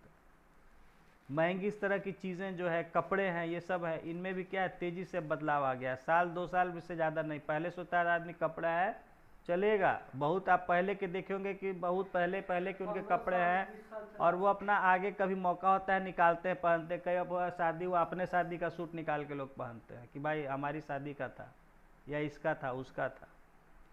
आज देखिए आपको बिल्कुल यूज़ एंड डिस्कार्ड वाला हो गया है कि यूज़ करो और फिर वो हटा दो। शेरवानी खरीद लेता है, बस जिंदगी में एक बार पहनता है, 10,000 का हो गया, खत्म। तो आज आप देखिए मोबाइल्स हैं, टेलीविज़न्स हैं, इसको कहते हैं FMCG कैटेगरी होता है इकोनॉमिक्स में, फास्ट मूविंग कंज्यूमर गुड्स। पहले जो आप कंज्यूमर गुड्स टर्म पढ़ते थे, हम जब आप इकोनॉमिक्स पढ़ाए थे, उसमें एक होता है कंज्यूमर गुड्स। कंज्यूमर गुड्स में ऐसी चीज़ें आती हैं जैसे कि जो आदमी के इस्तेमाल की चीज़ें होती है, जैसे आप सामने देख सकते हैं कोई भी चीज़ है ये सब। तो जैसे कि आपका घर की चीज़ें जो भी हैं, ठीक है, घर में इस्तेमाल, घड़ी हो गया, मोबाइल हो गया, टेलीविज़न हो गया, फ्रिज हो गया, ये सब जो भी चीज़ें हैं, तो बल्कि उसमें था पहले कैपिटल गुड्स बोलते थे, और कैपिटल गुड्स होते थे कि जो लंबे समय तक चलते थे, जैसे कार, हाउस, ठीक है ना, टेलीविज़न, फ्रिज। तो ये सब मानते थे कि 20 साल, कम से कम 15-20 साल आदमी का एक। अब उसकी जगह चेंज हो गया, अब हो गया ये सब आ गया है कंज्यूमर गुड्स में आ गया है, उसमें भी फास्ट मूविंग कंज्यूमर गुड्स में। पता चला हर साल नया मॉडल निकल रहे हैं। आपको कंपनियां कह रही कि 2 साल बाद की लीजिए, अपना पुराना मॉडल लाइए और नया मॉडल ले जाइए, एक्सचेंज करिए। आज कोई भी चीज़ का उतना लंबा लाइफ, तो ये इधर रिसेंट फेज में चेंजेस हुए हैं कि इतनी तेज़ी से डेवलपमेंट्स हो रहे हैं। कपड़ों के फैशन नए आते जा रहे हैं। आज हर सीज़न में हम सोचते हैं कि नए कपड़े बदल लें। पहले कपड़े आदमी कोई बड़ा इवेंट होता था तो उन पे बनवाया करते थे, और वो लंबे समय तक आगे रहते थे कि हाँ किसी की शादी हुई तो उसमें चलो सबके लिए नए कपड़े बन गए, फिर किसी दूसरे की शादी हुई तब बनते थे। या ऐसी चीज़ें लोग लेते थे कि है ना, कोई लॉन्ग टर्म इन्वेस्टमेंट्स होता था। तो आज इतनी तेज़ी से चेंजेस, और जैसे जैसे हम धीरे धीरे हमारा कैपिटलिज्म की तरह मूव कर रहा है, आज तो बहुत रैपिडली चेंजेस हो रहे हैं। हमारे समय में हमने एक टेलीफोन भी देखा, हमने कोयला इंजन भी देखा, और आज देखिए आज मेट्रो जो है इसी बिहार में हम देख रहे हैं। बिहार क्या पूरा इंडिया में। ठीक है ना। तो बहुत सारा, कहाँ एक समय कोयला इंजन हुआ करता था, तब हम लोग ट्रेन सिंगल लाइन और चलता था धीमे धीमे, फिर सोचते थे कि अरे डीजल इंजन ट्रेन रहेगा तो तेज़ चलेगा, बढ़िया ट्रेन का सर्विस होगा। डबल रहेगा तो स्पीड डीजल में इंजन चलेगा, आए, डबल लाइन आएगा। डीजल इंजन एक समय भाई सब बढ़िया ट्रेन सुपर फास्ट में डीजल इंजन होता था। डीजल इंजन के बाद हुआ, पहले तो डबल लाइन सब जगह किया गया, ब्रॉड गेज किया गया, उसके बाद हुआ कि इलेक्ट्रिक इंजन आए, इलेक्ट्रिक इंजन आए, इलेक्ट्रिक के बाद अब जो है ईएमयू और ये सब आके आज जो है आप समझिए कि मेट्रो और मोनो रेल क्या क्या आ रहा है। तो बहुत ज़्यादा तेज़ी से बदलाव आ रहा है, और कितने सालों में ये बदलाव हुए सोच लीजिए, ये पिछले 30-40 सालों में ही बदलाव है, बहुत ज़्यादा नहीं। 2010 के बाद से मैं कह रहा हूँ कि मान लीजिए जब यहाँ आपका कोयला इंजन से ये सब आया, आज मेट्रो आ चुका है, ये हार्डली मान लीजिए 50 ईयर्स का ये चेंज है आपको, इतना ज़्यादा चेंज हो चुका है। तो कहने का मतलब कि आज थोड़े समय में ही बहुत तेज़ी से बदलाव आ रहे हैं।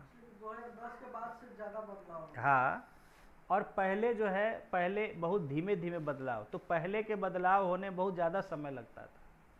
तो इसीलिए कि जब अब यहाँ आपको दे रहा है कि नियोलिथिक में कपड़े भी पहनना शुरू कर दिया आदमी में, ये भी एक बहुत बड़ा बदलाव था कि कपड़ा से ढकने लगा अपने आप को। तो कपड़ा पहले ढकता था पहले भी, तो जानवरों के छाल से, खाल से, या पेड़ों के छाल से, वो भी सिर्फ कब, जब बहुत ठंड हो रही है, तो ठंड का समय है, तो ठंड में भी सब लोग नहीं, सब लोग को ज़रूरत नहीं पड़ती थी, कुछ लोग मानते थे, जैसे हम लोग कैसे आज बच्चों कहते हैं कि उसको उतनी ठंड नहीं है तब भी उसको स्वेटर पहना दो, सेंसिटिव है।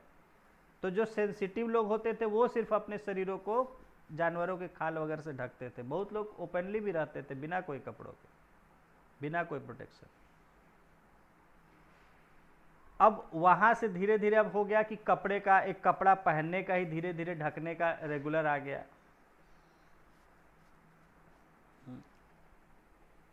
तो इस तरह से कहने का मतलब है कि उस समय ये जो बदलाव थे कि अब गुफा की जगह घर पर, पहले तो गुफा से बाहर निकल के आया और एक साथ आसपास में रहने लग गया, धीरे धीरे फिर गांव बस गए, झोपड़े बना के रहना शुरू कर दिया, और कपड़े भी पहनना शुरू कर दिया था, और मरने के बाद उसका संस्कार, मृत संस्कार होता था।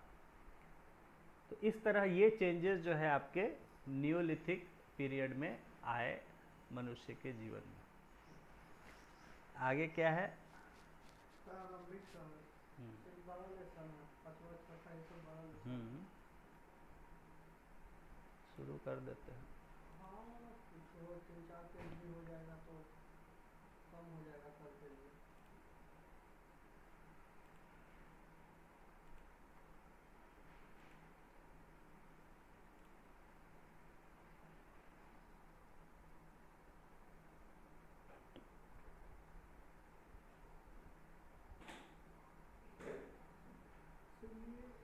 ये बहुत पतला है क्या?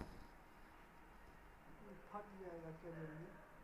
नहीं ठीक है, बहुत पतला लग रहा है। नहीं बहुत पतला, आरामदेह है, फटेगा नहीं क्या जल्दी? फटना तो नहीं चाहिए ऐसे, क्यों? नहीं, बहुत पतला है उसी वजह से। नहीं नहीं ठीक है, पतला तो आरामदेह रहता है।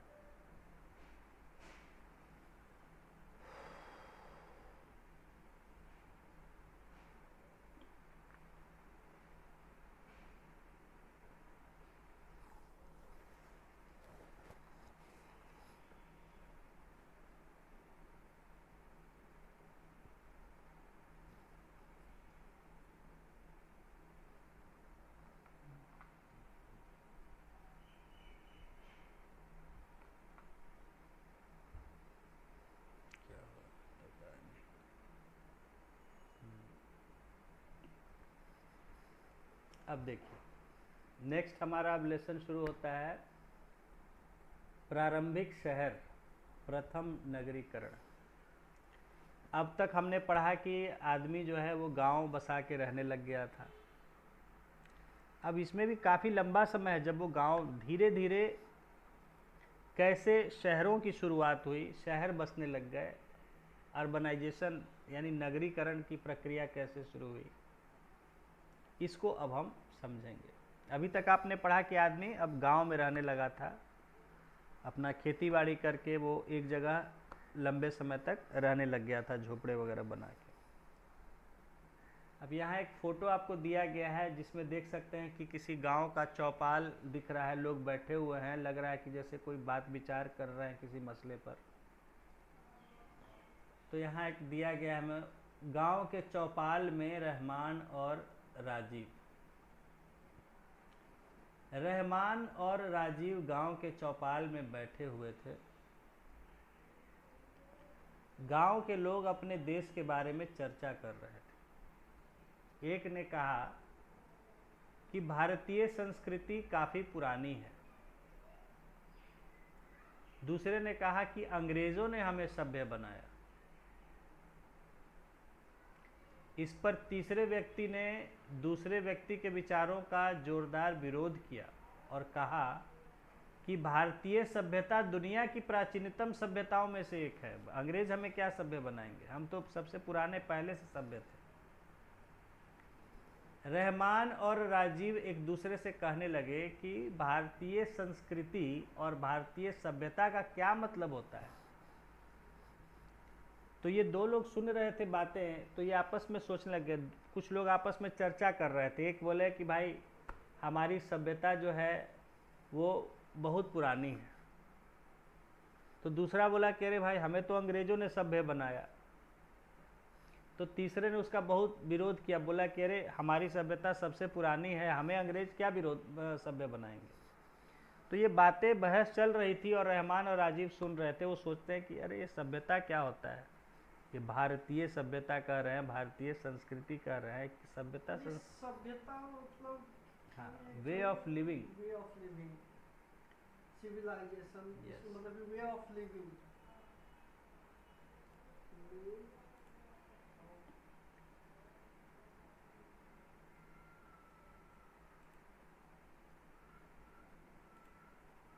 इसी को सिविलाइजेशन कहते हैं, वे ऑफ लिविंग।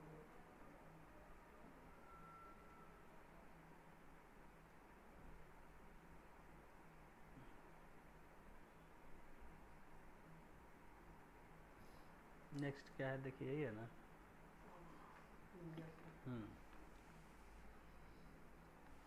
उसके बाद हमें यहाँ देखिए एक मैप दिया गया है, नवपाषाण युगीन स्थल का मानचित्र, यानी कि नियोलिथिक जो एज है उसका मैप दिया गया है। तो इंडिया में भारत और उसके आसपास में देख सकते हैं कि कहाँ कहाँ जो है बसावटें थी उस समय, कहाँ कहाँ मनुष्य रह रहा था। ठीक है। और यहाँ आपको, आप अगर ध्यान से देखेंगे, जैसे जो आपको दिखा रहे हैं हम स्क्रीन पर, इसमें आप देखेंगे कि जो डॉट्स बने हुए हैं, जो लोकेशंस जो दिखा रहे हैं, सेटलमेंट्स, ह्यूमन सेटलमेंट्स दिखा रहे हैं, मानव के बस्तियां दिखा रहे हैं, उसमें आप देखेंगे साइज में फ़र्क है। इधर देखिए छोटे छोटे हैं, कुछ सबसे छोटे हैं, इधर उनसे बड़े हैं, और फिर उनसे बड़े बड़े इधर हैं। ठीक है, आप देख सकते हैं साइज में फ़र्क। तो ये दिखा रहा है कि कहाँ कितनी बड़ी बस्ती थी। ये एक मैप का तरीका होता है जब हम डॉट से दिखाते हैं, और डॉट्स का जो रेडियस होता है वो एक्चुअली वहाँ उसका साइज़ को बताता है। जो जितना बड़ा डॉट वहाँ उतना बड़ा सेटलमेंट होता है। तो उसी को यहाँ यूज़ किया गया है। तो ये यहाँ आप देख सकते हैं, ठीक है ना, कि अलग अलग साइज़ के डॉट्स हैं। यहाँ देखिए सबसे छोटे यहाँ पर है, उससे बड़े फिर ये सब है, और इन सब से बड़े फिर यहाँ। ठीक है। खैर, अब यहाँ एक हमें ब्लॉक में दिया गया है कि धातु युग क्या है। अब आया, पहले क्या आया, स्टोन एज, पाषाण काल। तो पाषाण काल हमने 3 फेज में स्टडी कर लिया, पूरा पाषाण, मध्य पाषाण और नव पाषाण। इसको अलग से पैलियोलिथिक, ये भी लिख लेते हैं इसको अलग से। वन कैसे फर्स्ट सबसे पहला stone age. Stone age bracket में लिख लीजिए, यूज ऑफ स्टोन्स। खाली तो समझ हाँ, स्टोन एज हो गया। तो स्टोन एज में 3 में बट गया। फर्स्ट हो गया पैलियोलिथिक, यानी कि पूरा पाषाण काल। दूसरा हो गया मेसोलिथिक, यानी मिडिल, मध्य पाषाण काल। और थर्ड उसका फिर लास्ट हो गया नियोलिथिक, नव पाषाण काल, नियोलिथिक। अब यहाँ क्या है कि हमने स्टोन्स के फिर आगे कुछ नई जानकारी हुई और नई चीज़ का समय आ गया। कॉपर कहते हैं, इसी में हाँ, आता है। तो नेचुरल है, मेटल में आएगा, कॉपर मेटल है ना। तो अब जो है मेटल एज आया, जब आदमी को धीरे धीरे मेटल्स की जानकारी हो गई और उसने मेटल्स को इस्तेमाल करना धड़ल्ले से शुरू कर दिया। इसको कहेंगे ये स्टोन एज तो ठीक हो हाँ, गया, अब आ गया मेटल एज, वही अब धातु युग आया। मेटल अब इंसान, मनुष्य जो है वो धातु के बारे में जान गया था और अब वो पत्थरों को छोड़ के धातु पर फोकस करने लग गया हर चीज। देखिए, तो नव पाषाण काल के बाद, देखिए वहां नव पाषाण काल के बाद धातु युग का आरंभ हुआ, जिसमें मानव ने धातु का इस्तेमाल शुरू किया। धातु युग में ही आगे चलकर सिंध में कोट दीजी, अंडरलाइन सब कर लीजिए, कोट दीजी और अमरी, ये सब इंपॉर्टेंट साइट्स हैं, आपको पूछा जाएगा ऑप्शनल में, सब पीटी में नहीं आएगा, मेंस में आएगा। कोट दीजी और अमरी ये सिंध में है। उत्तरी पंजाब में सरायकेला और जलीलपुर, ठीक है, सरायकेला और जलीलपुर ये हैं नॉर्दर्न पंजाब में। एवं राजस्थान में कालीबंगा जैसे स्थलों का विकास हुआ। राजस्थान में एरिया में कालीबंगा था, वहाँ वो डेवलप हुआ। ये सब मैप में है, दिख जाएगा आपको। इन स्थलों पर कृषि उत्पादन बड़े पैमाने पर होने लगा। यहाँ क्या, ये डेवलप हो गए थे, यहाँ खूब खेती होने लगी थी, एग्रीकल्चर खूब डेवलप हो गया था। रंगे हुए मिट्टी के बर्तन का इस्तेमाल होने लग गया। अब वो मिट्टी के भी जो मैंने कहा बर्तन में उसमें पकाने खाने लगे थे लोग, उसको अब रंगने लगे थे कि सुंदर और लगे देखने में। लोग लंबी दूरी का व्यापार करने लगे और लोग दूर दूर जाके व्यापार करने लगे थे। अब ये सब जो है, जो एविडेंस मिला है उसका एनालिसिस करके, स्टडी करके पता चला है। लंबा दूरी का इसलिए, मान लीजिए जो चीज़ यहाँ है उगती है, अब वो चीज़ मिल रहा है जाके केरला में, अब केरला में वो चीज़ होता नहीं है नेचुरली, तो कहीं बाहर से आया होगा, और केरला का चीज़ यहाँ मिले, तो इससे ये हम कह सकते हैं ना कि यहाँ से केरला कोई गया होगा जो यहाँ का चीज़ वहाँ ले गया और वहाँ का चीज़ यहाँ लाया होगा। हाँ, जाहिर सी बात है कि एक गाड़ी से ही जैसे जाए, कहने का मतलब अगर हमें यहाँ की चीज़ बहुत दूर मिल रही है तो कोई ले गया होगा, नेचुरली तो जाएगा नहीं आदमी, इतना दूर किस ले जाएगा।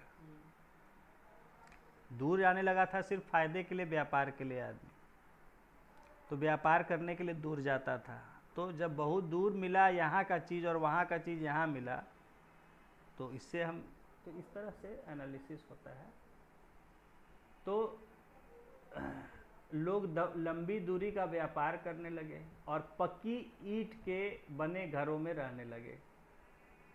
अब क्या है, झोपड़े से अब जो है मिट्टी के घर और फिर आगे चल के पक्के ईंट के घर बनाना आदमी ने शुरू कर दिया, जिसके चारों तरफ से किलेबंदी भी की गई थी, जिसको चारों तरफ से एक दीवार जैसा बना देता था। किलेबंदी यहाँ पे लिखा हुआ है, हाँ, 45 यहाँ पे कहीं। हाँ हाँ, अच्छा, किलेबंदी उसी को कहते हैं जब आप एक उसको घेर देते हैं चारों तरफ से, उसको किलाबंदी कहते हैं। चारों तरफ से घेर दिया, हाँ दीवार हाँ, ऊंचा प्रोटेक्शन, करके। हाँ।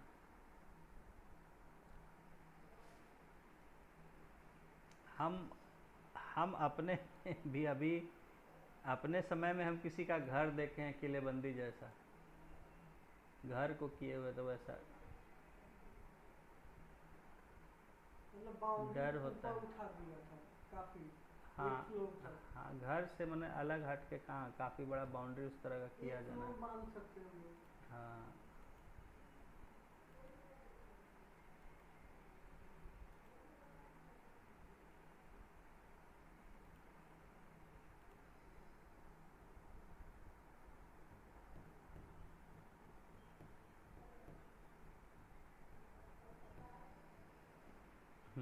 तो देखिए, धातु युग का आरंभ नवपाषाण काल के अंतिम चरण में हुआ। मेटल एज कब शुरू हुआ? नियोलिथिक का जो लास्ट फेज था उसके बाद फिर मेटल एज शुरू हो गया। पहला धातु तांबा था। सर ये तांबा का जग है सर, जग में पानी भर के पी रहे हैं। हाँ ठीक है, हम बोले होगा, पता करिए। तो पहला धातु तांबा था जिसे नदी की तलहटी से प्राप्त किया जाता था। तो पहला जो मेटल, हाँ पहला मेटल जो आदमी ने जाना वो था कॉपर। और ये कॉपर उसे कहाँ मिला? नदी के तलछटी में, यानी कि पानी के नीचे जहाँ जैसे पानी बहता है वहाँ पर उसे जमा हुआ कहीं ये मिला कॉपर। तलहटी मतलब पानी के अंदर में जाके, अरे हाँ, जैसे जहाँ कहीं मान हल्का, गंगा नदी है, हाँ अब तलहटी गंगा से नदी एकदम बीच में जाके, हाँ तो उतना थोड़े जाएगा। तलहटी मतलब होता है कि जहाँ देखिए हल्का फुल्का छोटी मोटी नदी जैसे बहती है, तो वहाँ पर है कि उसको वो छानता है उसके पानी वानी को, उसमें उसको कुछ मिल जाता है नीचे मिट्टी में, ठीक है ना। अब गंगा नदी के ऐसे विशाल नदी में थोड़े जाएगा। तो जहाँ छोटी मोटी नदियाँ जहाँ मात्र कई फुट का पानी होता है, कहीं 4 फीट 5 फीट 6 फीट पानी, बस ज़्यादा नहीं है, तो इस तरह का झील है, तालाब है, कहीं कोई इस तरह का बह रहा है पहाड़ी नदी जैसा हल्का, तो ऐसे उसके तलहटी से उसको मिलता था, मिला ये। इस समय भारत के पश्चिमोत्तर क्षेत्र में कई ग्रामीण संस्कृति उदित हुई। तो इस समय जब हम अभी क्या समय चल रहा है, यानी नियोलिथिक का लास्ट पार्ट चल रहा है और मेटल्स की शुरुआत हुई है। मेटल्स जो है कोई तांबा जैसा चमकदार चीज़ मिला लोगों को, देखा कि अरे ये तो बड़ा अच्छा है, उसके गुणों को उसने खोजा धीरे धीरे। तो इस समय का समय चल रहा है। और इस समय जो है हमारे नॉर्थ वेस्ट में, यानी जो हड़प्पा वाला एरिया है उधर, तो कई रूरल ग्रामीण संस्कृति यानी कि रूरल बेस्ड लिविंग का सिविलाइजेशन डेवलप हुआ। इन संस्कृतियों के लोग बड़े पैमाने पर कृषि उत्पादन करने लगे थे। तो इन जगहों पर लोग जो है बहुत बढ़िया से डेवलप्ड जो है फार्मिंग करने लगे थे। आप पिछले अध्याय में खेती की शुरुआत की परिस्थिति से परिचित, कैसे खेती वगैरह शुरुआत हुआ ऐसा हम समझ चुके हैं। ये संस्कृतियां अपनी विशिष्ट मिट्टी के बर्तन के लिए भी प्रसिद्ध थीं। तो जो नॉर्थ वेस्ट में हमारे यानी हड़प्पा उधर जो डेवलप हुए सिविलाइजेशन संस्कृति, वो उनका खास करके जो मिट्टी के बर्तन बड़े अच्छे सुंदर रंगीन चिकनी मिट्टी के बर्तन वगैरह इस्तेमाल करते थे, तो उसके लिए जो है ये बड़ा फेमस थे सब जगह, समझ गए, मिट्टी के बर्तनों के लिए। इस समय की बस्तियां आमतौर पर छोटी होती थीं, छोटी छोटी बस्तियां होती थीं, और इनमें बड़े आकार की बस्तियां नहीं के बराबर थी। कोई ऐसा नहीं था कि एक बहुत बड़ा बस्ती, बल्कि छोटी छोटी बस्तियां अलग अलग थोड़े थोड़े दूर पे बसी हुई थी। इन संस्कृतियों से जुड़ी कृषि, पशुपालन तथा शिल्प के साक्ष्य मिले हैं। तो इनसे जुड़ा हुआ वहाँ पर जब खुदाई ये सब हुआ है जो है, तो वहाँ से फार्मिंग का यानी अनाज वगैरह का मिला एविडेंस की फार्मिंग होती थी बढ़िया से। पशुपालन यानी जानवर पाले जाते थे, तथा शिल्प के साक्ष्य यानी कि वहाँ बर्तन वगैरह बनाने का या और चीज़ें बनाने का भी काम किया जाता था, तो उसके भी एविडेंस मिले हैं। अब यहाँ पर आता है अगला जो इम्पोर्टेंट ब्लॉक दिया हुआ है कि मानव संस्कृति सभ्य अवस्था में कैसे प्रवेश करती है, यानी कि जो ह्यूमन कल्चर है वो सिविलाइज कैसे होता है, यानी आदमी जहाँ बस रह रहा है ठीक है, वो सिविलाइज कैसे होता है। तो पहला तो मैं आपको बताऊं कि सिविलाइजेशन का बहुत बड़ा सोर्स जो होती है वो महिलाएं होती हैं, ठीक है, महिलाएं होती हैं। क्योंकि पुरुषों को क्या है बाय नेचर, ये जो पहले भी रहे कि उनका बेसिक नीड्स फुलफिलमेंट तक ही अपना सोच होता है। कि जैसे पहले था कि उसको सबसे पहले क्या था, मेरी भूख शांत होनी चाहिए, बस उसको बाकी चीज़ों की चिंता नहीं रहती थी। बस भूख लगी तो मेरा भूख शांत होना चाहिए, उसके लिए शिकार करके खा पी लिया, बस उसका काम खत्म हुआ, आराम से सो गया, टाइम पास कर रहा है, उसके बाद कोई चिंता नहीं। लेकिन महिलाओं में जो है एक इस प्रकार का है कि उनको शुरू से ही रहा कि मतलब उनका दिमाग और उससे आगे बढ़ के सोचता है।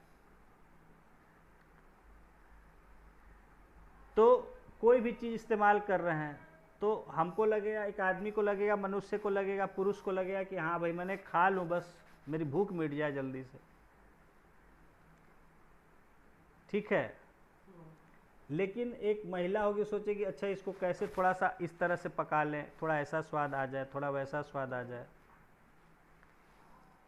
तो उसी तरह पहला था रोटी, फिर कपड़ा, कि भाई कैसे अपने आप को सजा ले,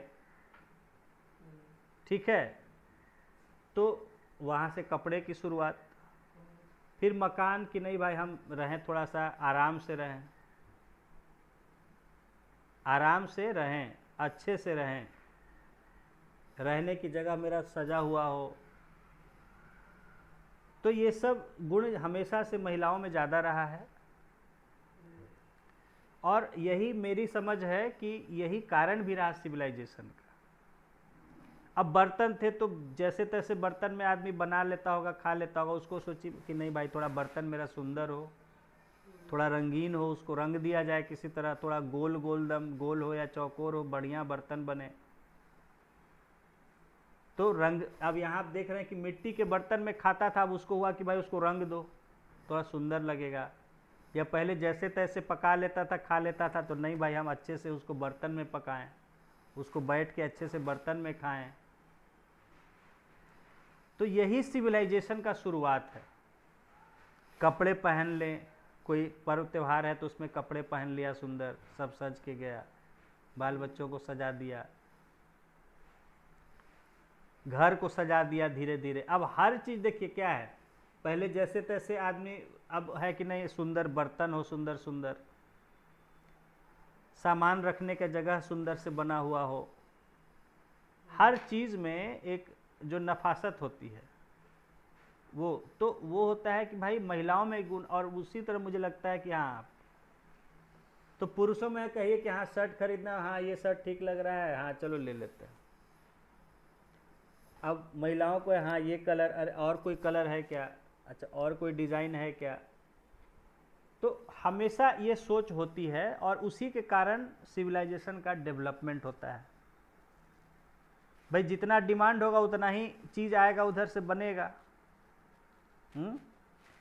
तो हर चीज़ में इसी तरह से यहाँ जो आपको दिया गया है कि मानव संस्कृति सभ्य अवस्था में कैसे प्रवेश करती है, ऐसे ही प्रवेश करती है। देखिए किसी भी क्षेत्र की संस्कृति को सभ्य अवस्था में प्रवेश करने के लिए कुछ मापदंडों को पूरा करना होता है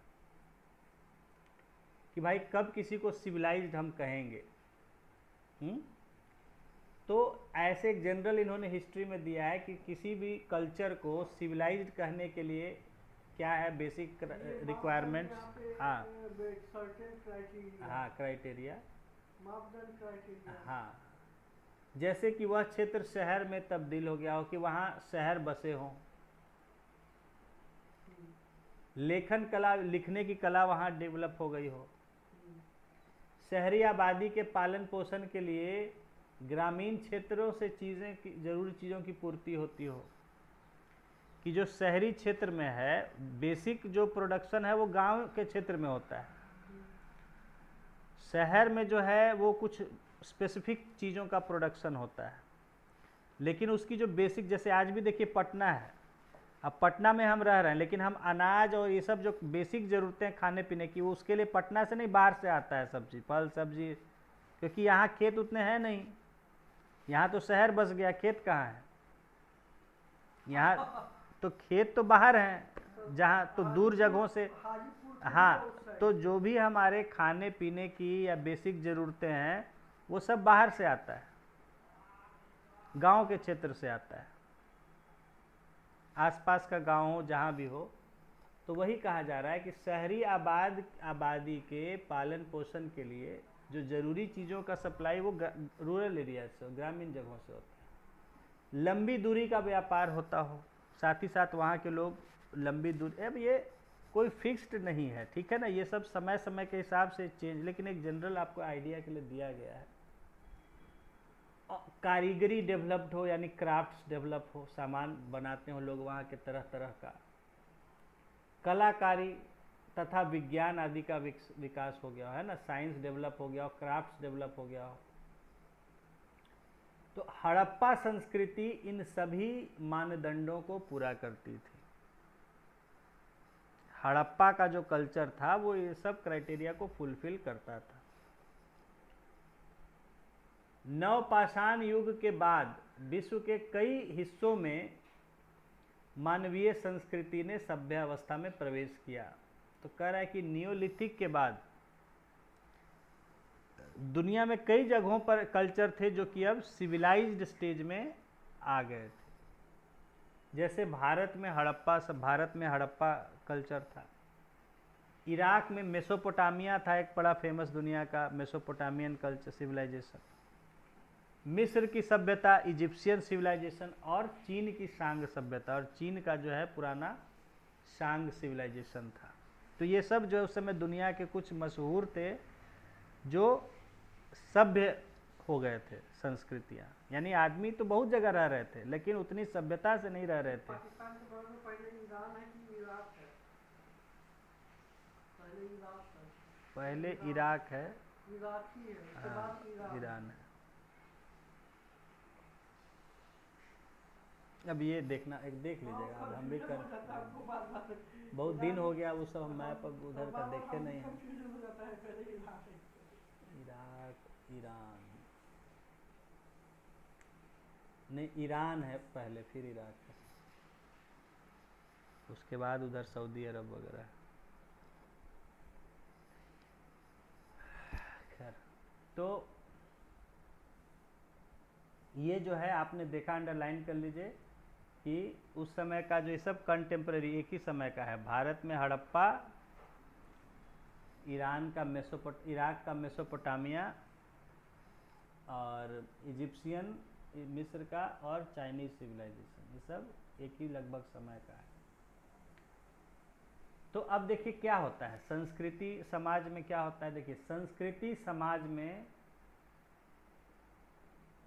देखिए संस्कृति आपने पूछा ना, संस्कृति है, दो रहमान राजीव सोच रहे थे कि संस्कृति क्या होता है, सभ्यता क्या होती है। देखिए संस्कृति का यहाँ डेफिनेशन दिया गया है, समाज में प्रचलित रीति रिवाज, खान पान, यानी खाना पीने का तौर, जो क्या खाते पीते हैं, कैसे हैं, ये सब संस्कृति में आता है। वेशभूषा, यानी कैसा चेहरा बना के, कैसा कपड़ा पहन के रहते हैं, रहन सहन, रहने सहने का तौर तरीका, धार्मिक संस्कार, जो हम पूजा पाठ ये सब करते हैं, धार्मिक संस्कार, आर्थिक क्रियाकलाप, और जो हम कमाई के लिए, जीवन गुजारने के लिए, रिलीजियस कस्टम्स, हाँ नहीं, राइट्स, तो यही है। कला कौशल के विविध रूप, आर्ट्स एंड क्राफ्ट्स, ठीक है, स्किल्स, भाषा एवं साहित्य की शैली, लैंग्वेज, ये सब संस्कृति में आ जाता है। हाँ, लिटरेचर इसको याद करना आदि होगा। परंपराएं जो पीढ़ी दर पीढ़ी से चली आ रही हो, जो जनरेशन बाय जनरेशन, देखिए, एकदम क्लियर कर दिया इसको। हाँ, उसे ही संस्कृति कहते हैं, इसी को हम कल्चर कहते हैं। तो इस प्रकार संस्कृति से तात्पर्य व्यक्ति के परिष्कृत व्यवहार से है। यानी संस्कृति कहते हैं लोगों के जो रिफाइंड बिहेवियर होता है, जिसे समाज द्वारा सीखा जाता है। तो लोग जिसको सीखते हैं, हम समाज से सीखते हैं, एक दूसरे से सीखते हैं, एवं इसका हस्तांतरण एक पीढ़ी से दूसरे पीढ़ी तक होता है, और ये ट्रांसफ़र होता रहता है एक पीढ़ी से दूसरे पीढ़ी। यानी बड़ों को देख के बच्चे सीखते हैं, फिर वो ग्रो करते हैं, तो फिर उनको देख के परिष्कृत, हाँ, रिफाइंड, जो कहते हैं ना मैनर, वेल मैनर्स,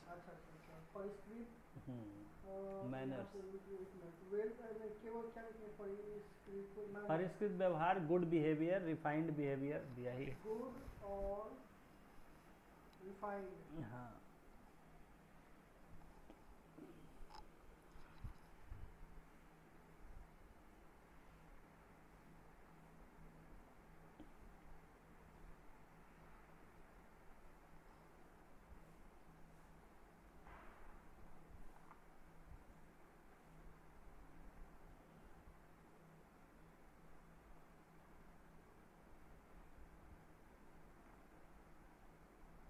परिष्कृत को नॉर्मल हिंदी में क्या कहेंगे?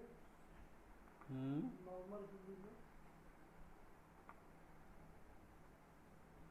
किसको? परिष्कृत को।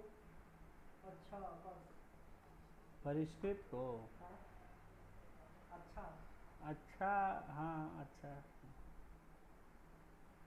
तो ये जो शिल्प था, ये क्राफ्ट है, ये शिल्प हैंडमेड ही होता है। देखिए भाई, अब आदमी है, अब ना, पहले तो है कि वो हाथ ही ना उसको मिला है कुछ करने के लिए, हाथी से ना करेगा। शिल्प लिखेंगे तो हैंड क्राफ्ट लिखेंगे।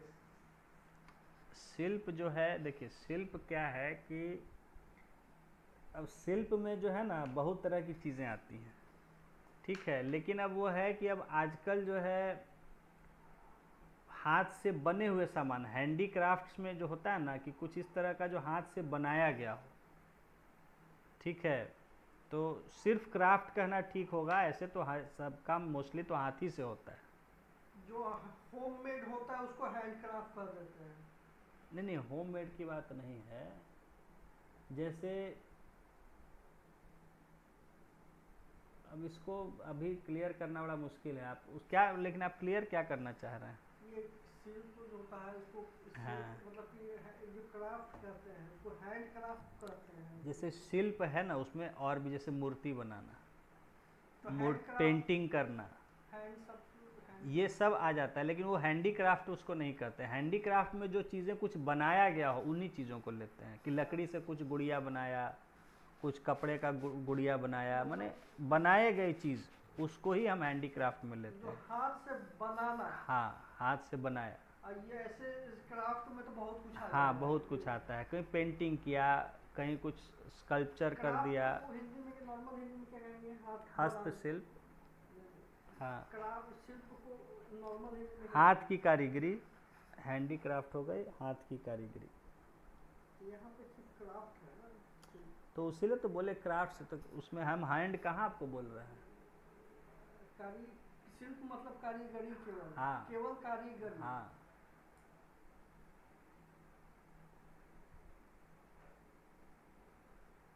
शिल्प मतलब कारीगरी भी लिख सकते हैं ना एग्जाम में।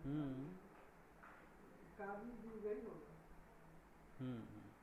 दोनों हाथ का कारीगरी, हस्त कारीगरी। हैंडीक्राफ्ट हो गया हाथ की कारीगरी।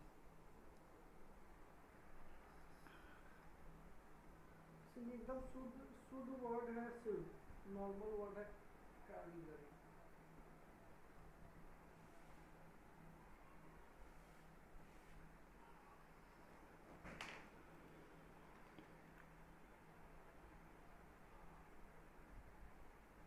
ये वर्ड भी पूछ दीजिएगा, 9-10 के बच्चा सब नहीं बना पाएगा। खत्म हो गया क्या? यहीं तक, यहीं तक 38 तक करते, लास्ट पेज। कौन सा?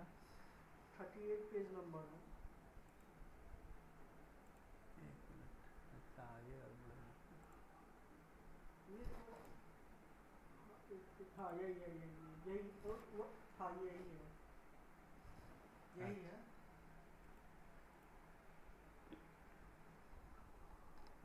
सभ्यता की खोज।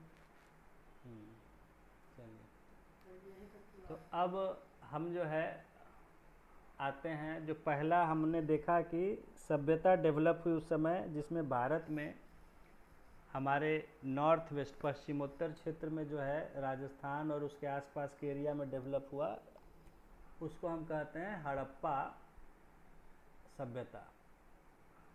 आपको एक सर इसका नाम हड़प्पा क्यों पड़ा? हाँ ये भी बात है। हड़प्पा क्यों पड़ा?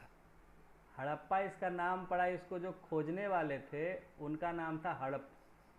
अंग्रेज अफसर थे, समथिंग हड़प उनका नाम था। तो उन्हीं के नाम पे पड़ गया। हाँ, तो हड़प उनका लास्ट नेम हड़प करके कुछ था, तो हड़प से ही हड़प्पन हो गया। माने हड़प ने जो खोजा, इसको खोजने वाले जो थे उनका पूरा नाम कुछ जीजे हड़प ऐसे मुझे कुछ याद नहीं आ रहा है, अच्छा। तो उन्हीं के नाम पर ये हड़प्पन। हमको भी देखिए जानते थे, लेकिन आज ही इस बात को रियलाइज़ किए, सोचे। ये मोहनजोदड़ो ये सब वो तो जगह का साइट का नाम है मोहनजोदड़ो, लेकिन ये जो हम हड़प्पा कल्चर बोलते हैं तो ये जीजे हड़प या क्या नाम था ब्रिटिश यूरोपियन आर्कियोलॉजिस्ट का, जिन्होंने ये साइट का खोजा था। कैसे पता चला नाम किसका? मोहनजोदड़ो का? जगह आज है क्या वहाँ पे? अब वो लिखा हुआ कुछ मिला होगा जगह का, वो सब उस तरह से जो है वो नाम है उस साइट का, लेकिन ये जो है नाम, ये चूँकि खोजने वाले पर दिया जाता है तो इसीलिए हड़प्पा सभ्यता कहते हैं। लगभग 150 साल पहले, देखिए इवेंट दिया ही है ये, 150 साल पहले पश्चिमी पंजाब में रेलवे लाइन बिछाने के क्रम में हड़प्पा पुरा स्थल के खंडहर का पता चला। रेलवे लाइन बिछाया जा रहा था, उसके लिए खुदाई हो रही थी, और उसी खुदाई में कोई चीज़ मिला जिसको फिर हुआ कि भाई ये कुछ अलग सा चीज़ है, उसका फिर स्टडी किया गया, तो फिर पता चला, खुदाई और हुआ तो पता चला कि वहाँ पूरा एक सिविलाइजेशन दबा हुआ है। देखिए उसको, अच्छा रुकिए हम ही आपको कर देते हैं इसमें सर्च।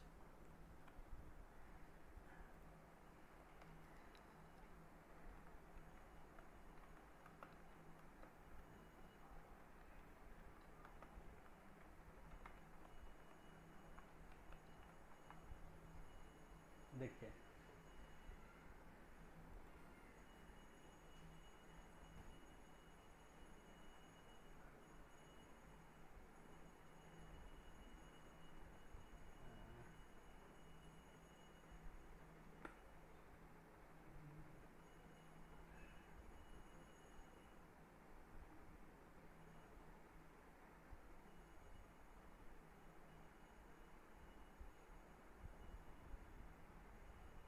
नहीं, यहाँ नहीं दिया है,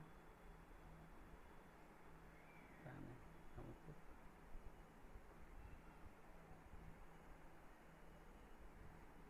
अच्छा, यहाँ देखना पड़ेगा, यहाँ कुछ और कहानी लिख रहा है, दूसरा लोग का नाम ले रहा है। हमको जो याद पड़ रहा है कि हड़प, अच्छा उसको खोजेंगे, आइए खैर चलिए। तो इवेंट वही है कि 150 साल पहले वेस्टर्न पंजाब में रेलवे लाइन ले किया जा रहा था, और उसकी खुदाई में ही कुछ ऐसी चीज़ें मिली जिससे कि ये पता चला कि वहाँ एक साइट है पुराना सिविलाइजेशन का, और इस तरह हड़प्पा सिविलाइजेशन का खोज हुआ। इस खंडहर के महत्व को नहीं समझ पाने के कारण रेलवे ठेकेदारों ने हड़प्पा खंडहर के ईंटों का इस्तेमाल रेलवे निर्माण में किया। उनको वहाँ ईंटें मिली तो वो क्या किया, खोद के उसी को ईंटें निकाल के उसी को रेलवे लाइन बिछाने में इस्तेमाल कर दिया।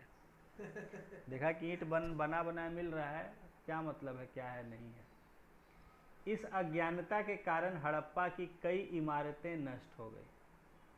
तो जो खुदाई में इमारतें थी वो सब का ईंट लोग उतार लिया सब जो है बिछाने के लिए। सन 1921 में पुरातत्वविदों ने स्थल का व्यवस्थित उत्खनन किया। 1921 में सिस्टमैटिक उसका जो है खुदाई किया गया, तब जाकर पता चला कि खंडहर भारतीय उपमहाद्वीप के सबसे पुराने शहरों में से है।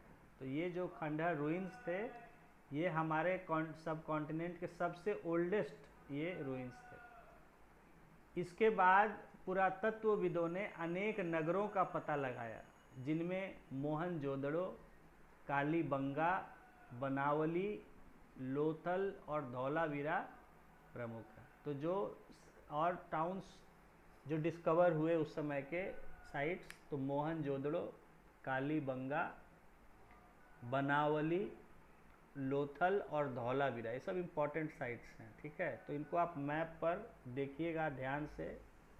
ठीक है, मार्क कर लीजिएगा, ये पूछे जाते हैं साइट्स जो है।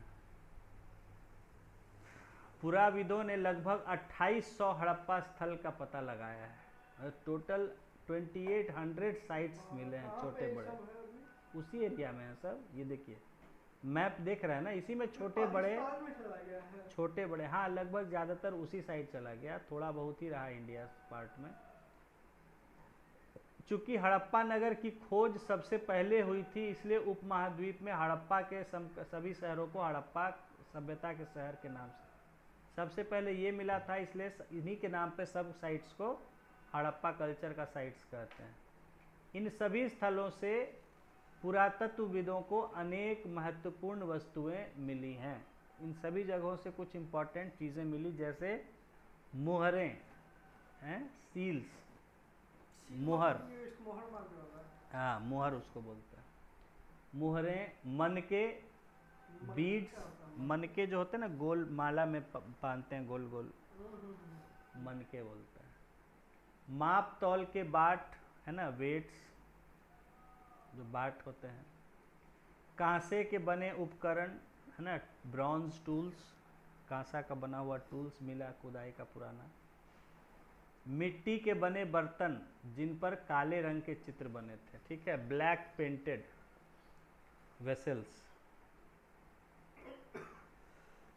ठीक है, इन स्थलों से मूर्तियां भी मिली और कुछ जो हैं मूर्तियां भी। तो यहाँ मैप में देख सकते हैं, ठीक है ना, बड़ा करके इसको देख लेंगे तो मैप पर बड़ा होगा, इससे बड़ा नहीं हो रहा है, यहाँ पर अलग से करना होगा। चलिए मैं आपको इसमें एक नज़र दिखाता हूँ। नहीं यहाँ नहीं होगा, उसको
यहाँ देखिए ये सब मतलब डार्क ब्लैक में है, तो सब उसके अंदर में है। हाँ, ये बॉर्डर है आपका हमारा इंटरनेशनल बॉर्डर भारत मतलब का। पूरा पाकिस्तान में है ऐसे। हाँ पूरा उधर बोले, सिंधु नदी का तो पूरा तो उधर ही चला गया ना, सब ज़्यादातर जो है वो तो उधर ही चला गया। तो इसमें जो है पाकिस्तान थी, दिल्ली से थोड़ा ही बहुत बचा हुआ हाँ, है।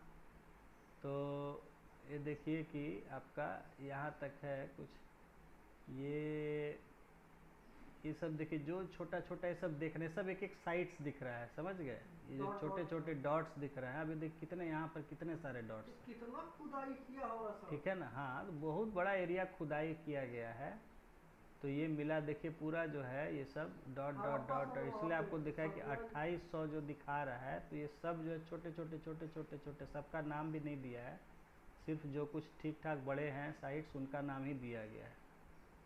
ठीक है, तो जैसे देखिए लोथल बिल्कुल पड़ जाता है यहाँ। बॉर्डर पे हाँ। इंडिया पाकिस्तान में चला गया तो पाकिस्तान में चला गया लोग। ये क्या दिखा रहा है लाइन का, इसका नहीं दिखाया है। नहीं, ये तो गुजरात हो गया, यहाँ से बॉर्डर। अच्छा, बॉर्डर है कहाँ से? ये जो है आपका रोपड़ पंजाब, यहाँ से लाहौर से वहाँ। लाहौर ये रहा। लाहौर एकदम बॉर्डर पे ही है।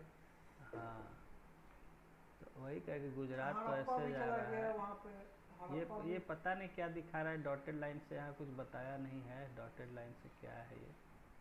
हो सकता है हड़प्पा का रीजन दिखा रहा होगा ये हड़प्पा कल्चर का रीजन दिखा रहा ये होगा। हड़प्पा ही का है। हाँ, ये हड़प्पा का, ये बॉर्डर नहीं है, बॉर्डर यहाँ से शायद ये लाइन जा रहा है। हाँ हाँ हाँ हाँ। यहाँ तो नदी सब आ गया तो नहीं दिखाया, नदी ये बॉर्डर जा रहा है। तो ये तो गुजरात, तो ये लोथल जो है लोथल ये तो गुजरात पूरी में तरह है। यहाँ गुजरात में है। ठीक है, यहाँ आप देखें कि ऊपर राजस्थान में है आपका, ठीक है, कालीबंगन, राखी गढ़ी ये सब है। ठीक है, बनावली है, यहाँ रोपड़ है। ठीक है, उसके बाद इधर फिर सब चला गया उधर कोट दीजी, चनहुदड़ो। ठीक है, मोहनजोदड़ो यहाँ पर मोहनजोदड़ो है। ये रहा, और मोहनजोदड़ो। हड़प्पा काफी ऊपर में है। हड़प्पा यहाँ पर। तो हड़प्पा और मोहनजोदड़ो अलग ये थे, माने ये अलग बसा हुआ था, ये अलग बसा हुआ था। ठीक है। हड़प्पा ये लगभग इंडिया में ही है सर। हड़प्पा लगभग इंडिया में है। नहीं, इंडिया में नहीं है, पार है, उधर है बॉर्डर के। पार हो गया है। इसको आप अपना जूम करके आपको भेज ही दिए हैं, उसमें देख सकते हैं हाँ, सारा। ये तो हाँ, देख लीजिएगा।